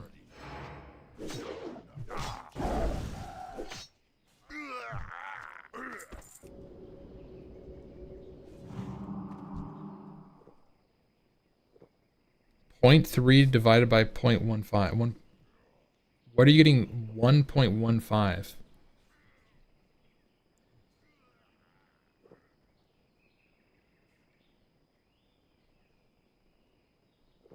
You're saying that's my crit chance? But that doesn't make any sense. Why are you dividing the damage? I just don't, I don't think it's very good until I get a lot of crit. If I have like 30% crit, then it's a bigger deal. Fraction of crit damage over total damage. Oh. Over total damage. Fraction of crit damage over total damage. But that's not what that is, I don't think. It doesn't make any sense if it's 0.3 versus 1. I don't know. I'm way too tired for this. If you crit and hit 100, it'll become a 102. This damage increase is 0.15. So this increase times... Oh, I see.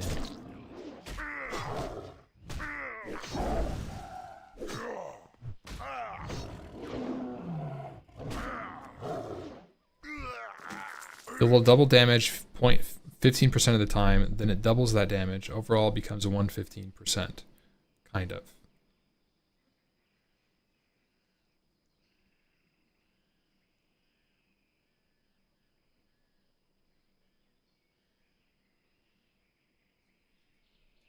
No, but that's not what's happening. It's not doubling your crit damage, it's adding 2%. So the note, like...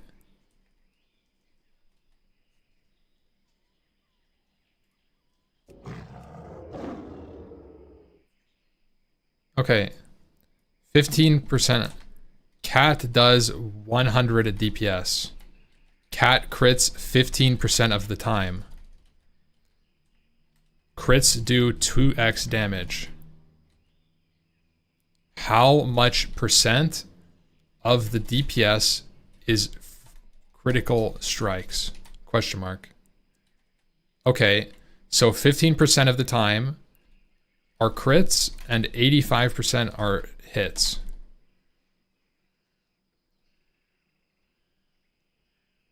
That doesn't really matter.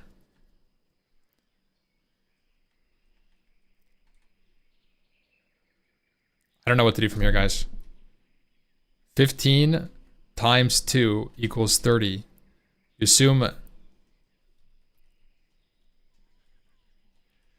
that the 80 of the 100 DPS. Fuck! I don't know what to do! I'm out of range.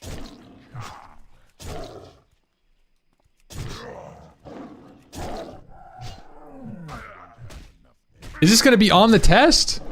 I don't have enough.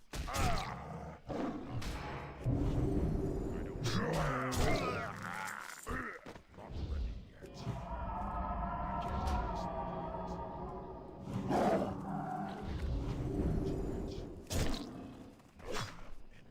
Ask ChatGPT. I don't have enough energy. Not enough energy. I don't have enough energy. Not ready yet.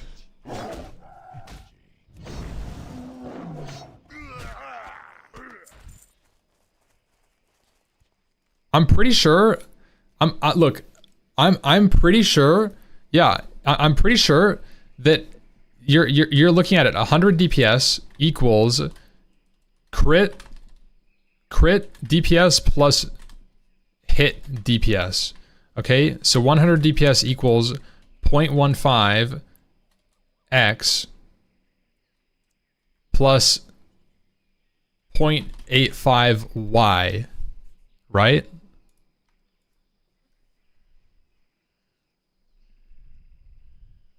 Because they're two different variables, right? So then you say crits deal 2x normal damage. So you can say if this is normal damage, then you say 2x.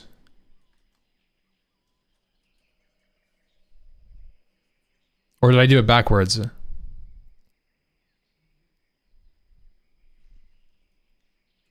I did it backwards.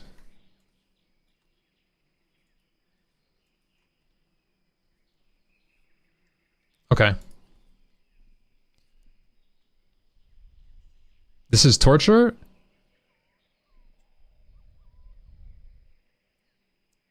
The autism is slowing your level down. Okay. So now you've got... Wait. Yeah. So now I've got 100 DPS equals 0.3 x plus 0.85 x. It's just 100 divided by 1.15. I'm just making sure we're proofing it. Guys, this is a proof.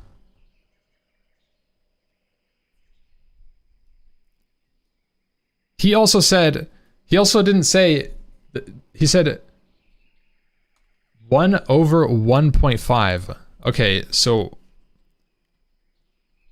1.15 is 0.8. What the fuck does this mean? It's 0.8, 0.867, 869, 867? What does that mean? X equals point. We solved the.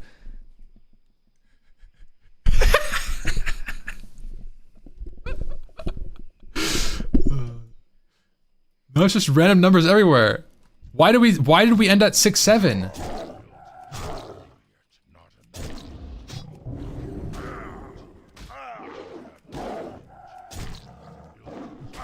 Bro, your crit damage at 15% crit is 27%. I don't know what. What? Because it's repeating, of course. Ah. Yes, it is repeating. Good catch. It's 6, 7, 6, 7. Repeating.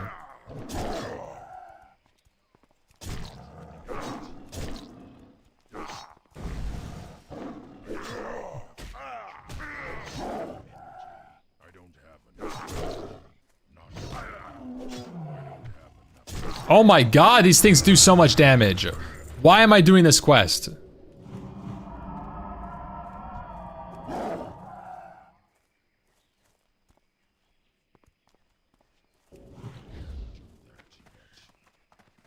It's too far away. Ready. Not it's too far away. Okay. Okay, I'm getting owned. Don't run away, don't run away, don't run away. Fantastic. Okay, wait, so where were we? It's 27%, but what does that mean? Because, look, I forgot how we got here. I'm gonna be completely honest. I don't remember, we were talking about this talent, but like, how much DPS do, how much... Oh. If I have 15% crit, 27% of your damage is crits. Okay, thank you. 27, that's yeah, that's what we were talking about. You're right. How much percent of my damage is crits? 27% of my damage is crits. You take this, you assume 2%, you increase 27 by 2%, and you get fucking nothing. The talent sucks. I'm out of range. Not enough. That's what we realized, right?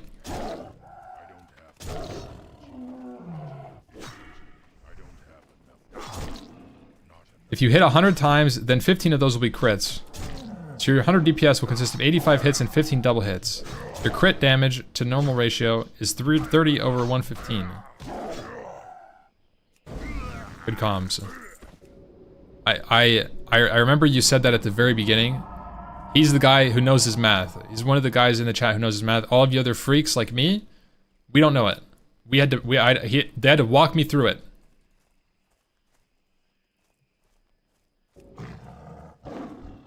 Means it sucks when leveling. Oh yeah, it's terrible while leveling.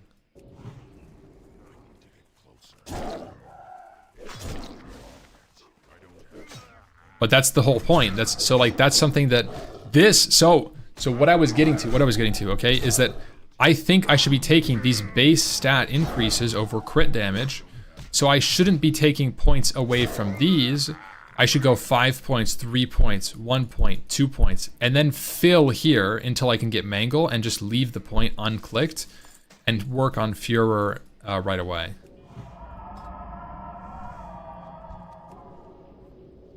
Because that's going to be the biggest increase for me right now, I think. Far more agility on gear than crit, more available. But now you start getting far more agility on gear, making crit more available. Yes, you're right. I do start getting more agility, but guess what? My agility to crit ratio increases at the same time as that.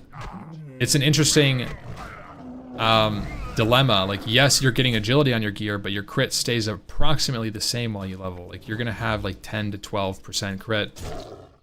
You know, once I get leader of the pack, I'll have like 16% crit. It's not a lot. Unless I'm getting insane dungeon gear, like carries, I'm probably not gonna be much more powerful.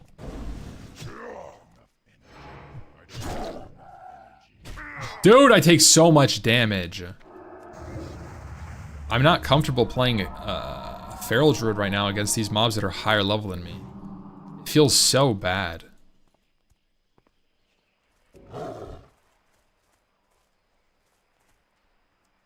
It's Beastie and Rage. Yeah, it is. Oh my god, it's not LOS right here.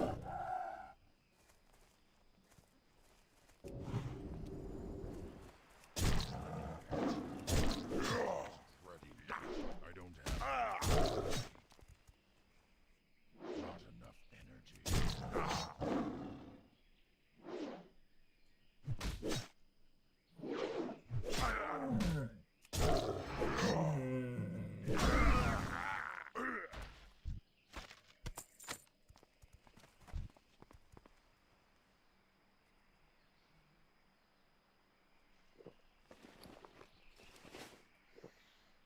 Hmm.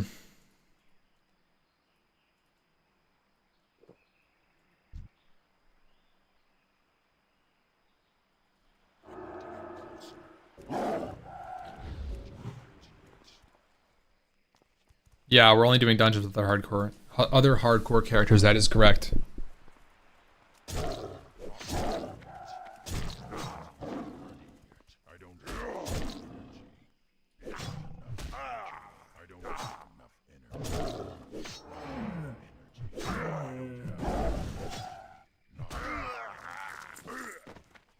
There we go, shrunken heads. Get me out of here. Get me the frick out of here. Back to low-level mobs, please. I'll go to the beach. I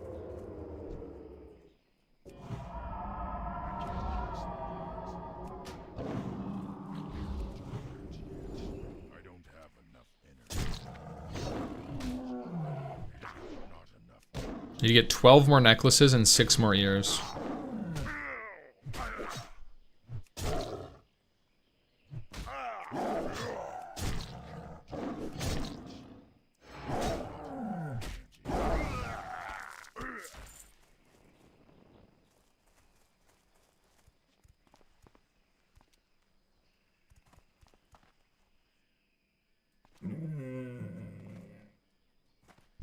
What's the dungeon you're running next? I don't even know if we're doing more dungeons. I don't know, because, you know, if we have another death, like, we just don't have a group. Right now, there's only 5 people total that are, like, within my level range to do, like, dungeons that are reasonably relevant to me. So we have to all be interested in the same dungeon at the same time. And the gap looks like it's widening between Mavzerick and Flubio.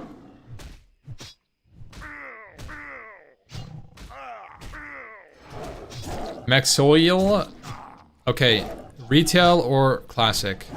I'm gonna go ahead and say it. Retail. No. How could I say that? Go classic, bro. Play hardcore. Play hardcore WoW and just chill. Don't even play TBC. Fuck TBC. Just play hardcore WoW. Yeah, retail is a collecting game. To be honest, if you're a casual player, retail is a collecting game. You're gonna get transmog, you're gonna get mounts, you're gonna get achievements, you're gonna get tabards, you're gonna get pets. That's gonna be your gameplay. If you want like more of an MMO traditional experience where you're like leveling a character and you're exploring, I think hardcore is the play. Straight up. I do. And then if you want to raid and be chill, I think TBC is an okay option. It's kind of hype soon, but like you kind of need friends.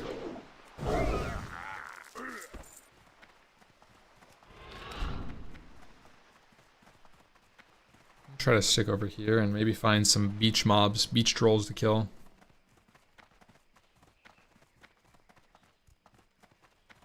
This was a mistake. There's no beach trolls. There's no beach trolls.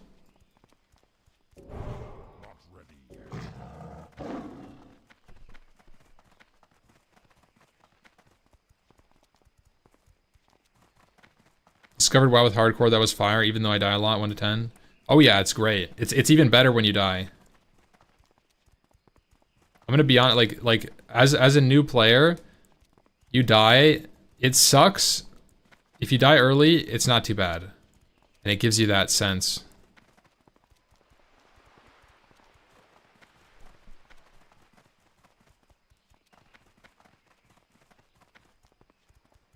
I think hardcore is great.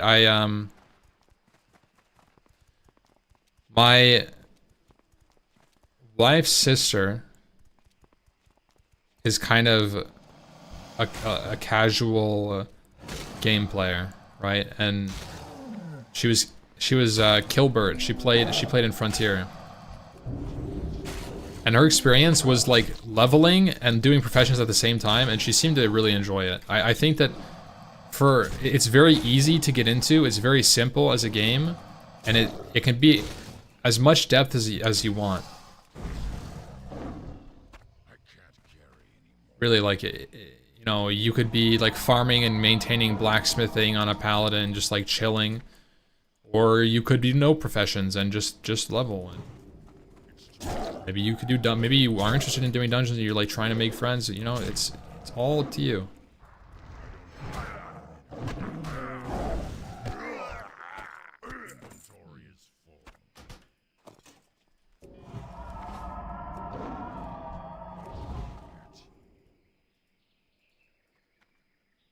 God, that guy's full tier 3. Look at him. Ow.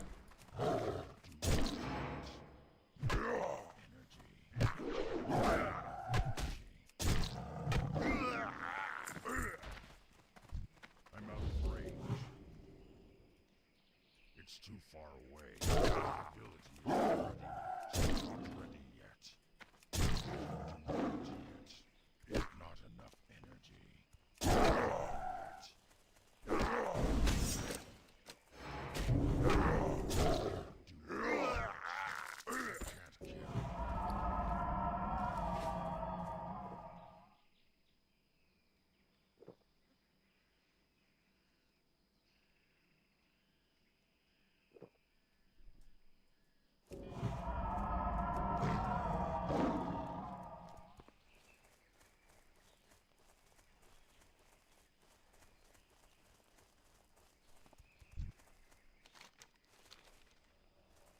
Gosh, so many people.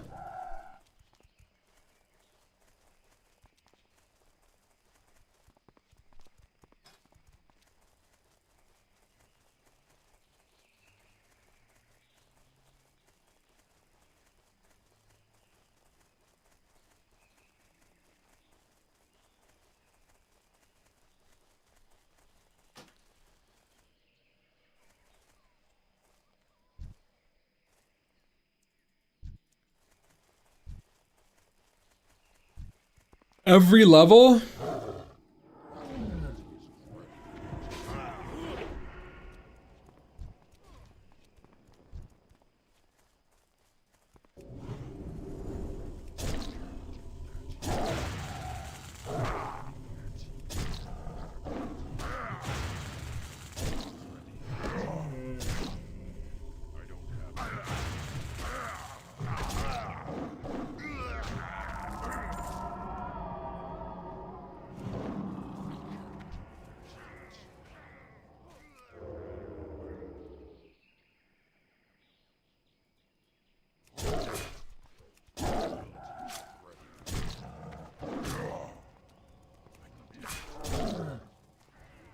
Nah, swordless fish. There isn't a ghost there. There isn't a ghost there. Someone pulled it over you. 100%. I've played Classic WoW so long, I would have pulled a ghost if there was one that spawned there. 100%. Someone aggroed it and then vanished, and was like, or like was kiting it as a hunter with no damage spells or a warlock, and then like reset it on you when you got in combat. 100%. Warlocks can do it. Wouldn't it reset? So what can happen, right? Is a warlock can see them. So a warlock can have sense invis. They have a buff where they put invis C on. And then if you're sitting here, right, if this is the graveyard, and then this is where the ghouls are over here, and then this is the house, the big bad X over here. So a warlock can just run through like this, and it'll look like he's just running around because you don't have C and Viz. So if a high level warlock is doing this, you won't be able to know. You would just see the warlock, you wouldn't see the ghost following him. And so if he's casting a curse, a rank 1 like Curse of Recklessness every 10 seconds, and he's just casting once every 10 seconds, he can kite this into your AoE and then walk away. And when it resets off of him, if he stops casting, it would go to you because you hit it as well. So once it drops off him, it'll go to you. It's really fucked, but people can do it. People do it. It's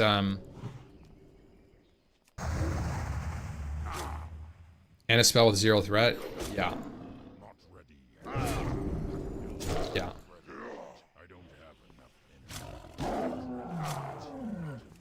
There were no other players around. I'm telling you, bro. Something must have happened.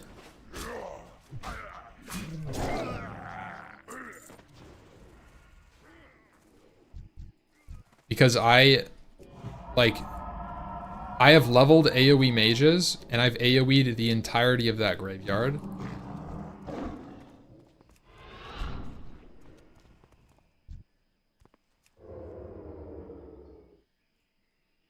It's too far.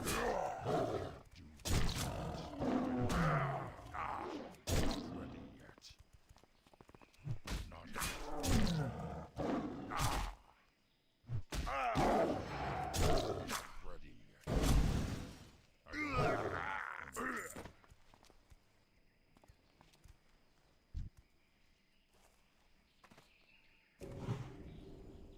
I'm out of range.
Bro, I just want a single pull. Here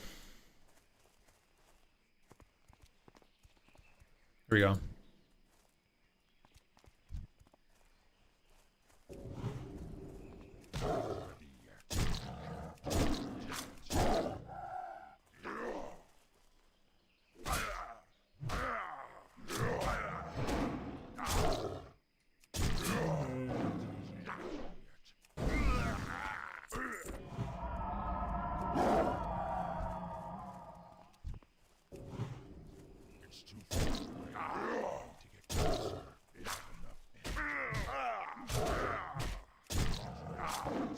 I don't have enough energy.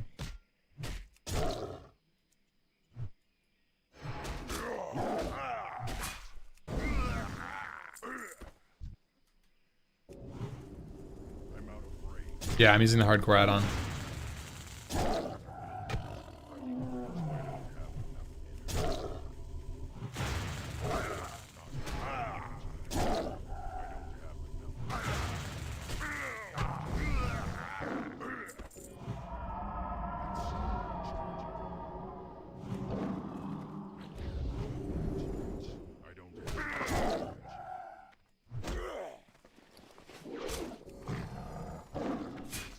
Ready.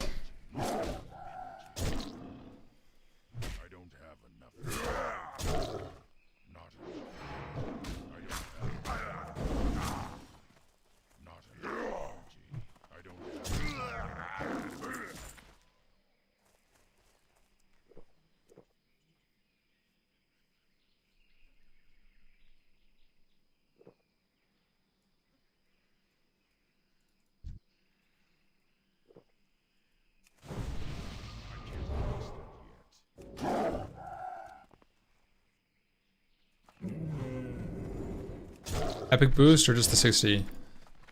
Bro, unless you really want one of the mounts, don't buy the fucking pack. Just boost. If you think you're gonna like one of the mounts, then buy the pack. Doesn't matter though, it's not gonna change.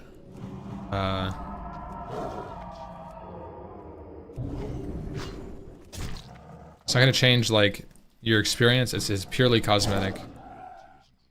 I don't have enough energy. Not enough energy. Ready yet. Not enough. I don't have enough energy. Not enough.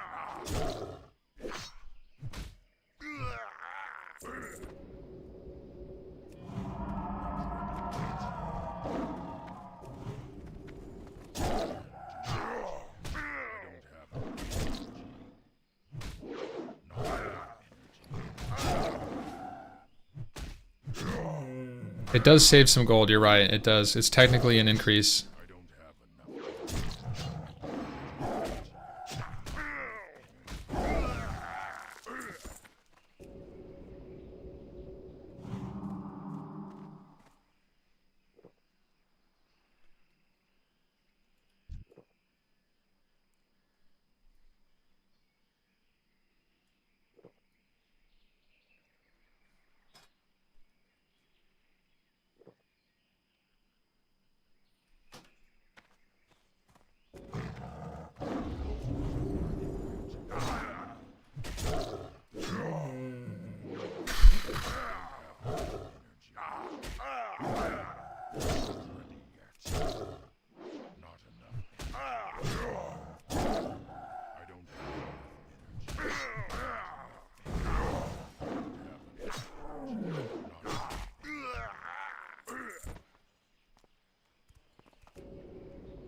God.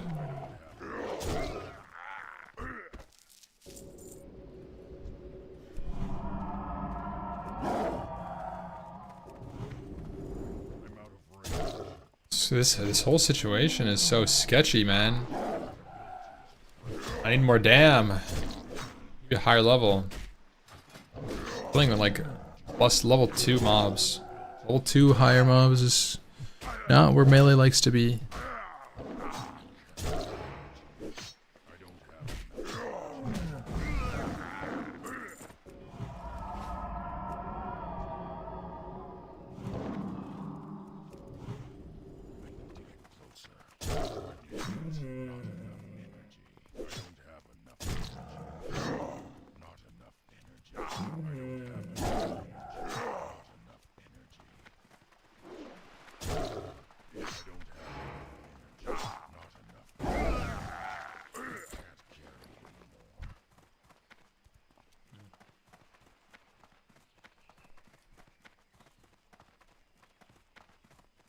I throw that on. Little less armor, but 8 int, 8 spirit is pretty good for regen. Right now I'm running into mana issues.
There it is.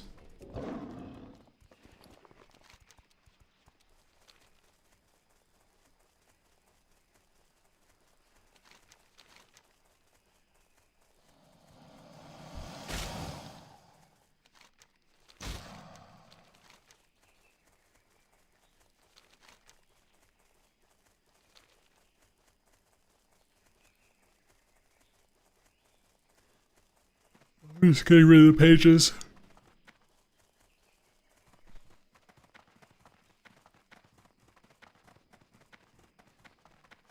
What's beyond your mind?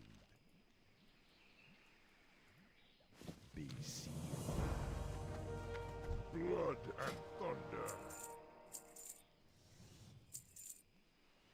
Damn, that's a sick polearm.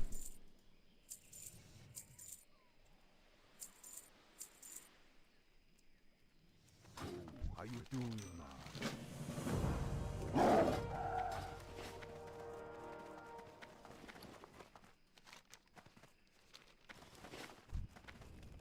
Glory to the Horde. Speak, friend.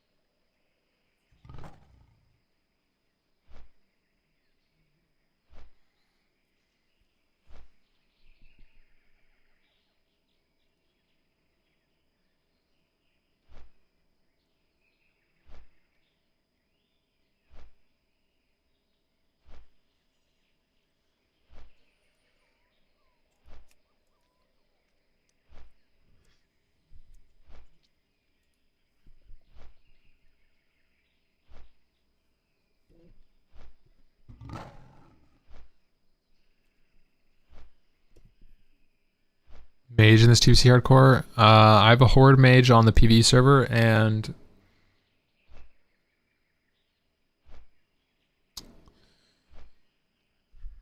I might play mage on Night Slayer too if I feel like I have time.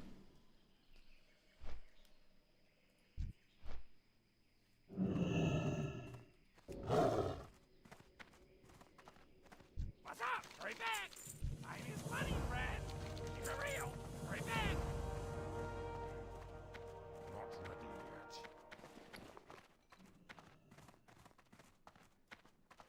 Talk to me. Glad I could help. Keep it real.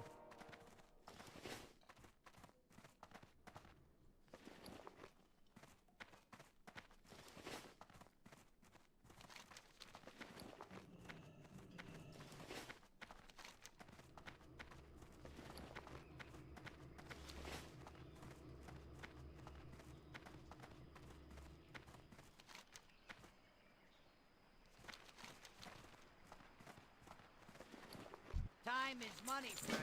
Time is money, friend.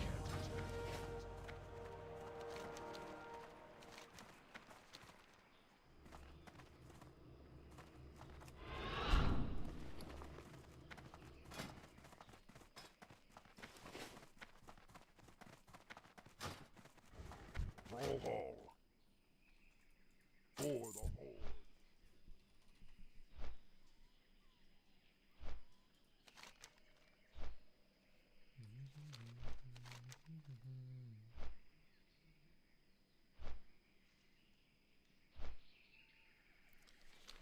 Yeah, I'm super broke, dude. 19 gold to my name. Getting the TBC itch I didn't play last time. It's gonna be fun. I think it'll be fun.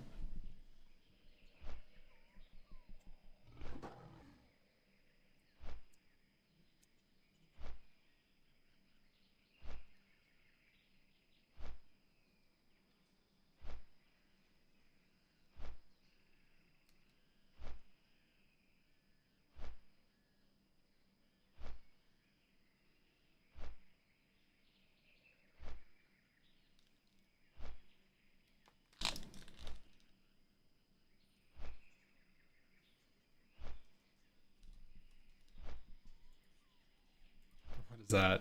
That's crazy.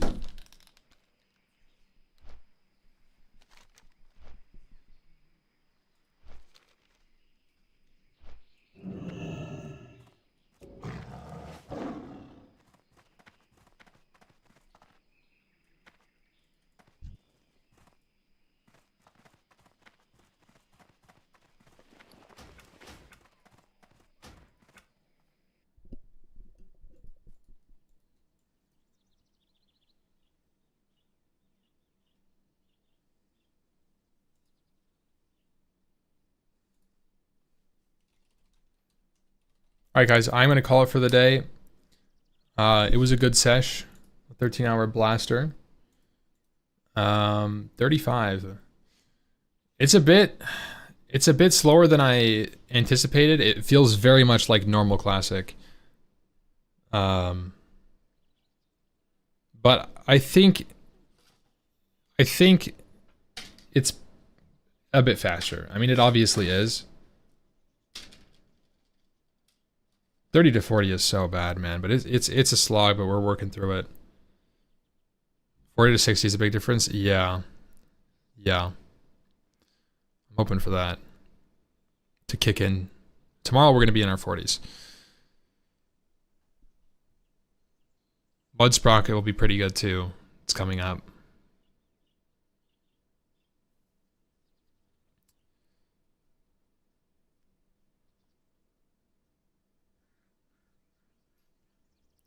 Level mage as well. I don't know, bro. I don't know if I'm gonna level another character through hardcore. I think it might just be a one and done kind of deal for me. We'll see how fun it is at level 70 if we make it there. Dude, leveling 1 to 60 is pretty brutal.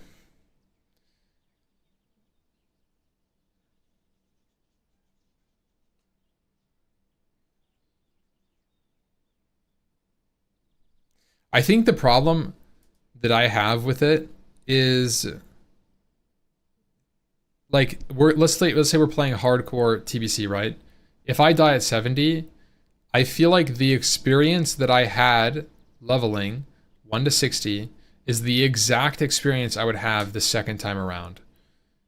There's not very much room to be like, oh, I'm gonna level through different zones this time. Oh, I'm gonna do this time instead of that. No, you're just going to do the same exact thing. If you're following Rest XP, that's like the optimal way to do it. There's not really many other zones you can go to. It's like, oh, I can do Desolus instead of Shimmering Flats. Like, that's pretty much the only change that you can do. Do more dungeons? I don't know. It's just, it doesn't really, or be a different class. Yeah. I mean, that's the other option, right? Like, play a hunter. You know the world enough. I'm just saying that, like, I think for me, running it back the same journey is really hard.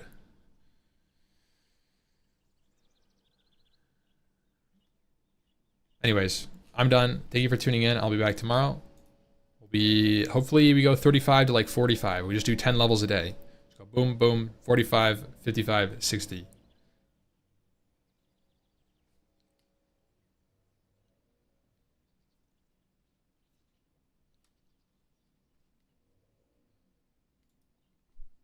What's up, boys? No, Druid is not dead. Have a good night, good day, good afternoon.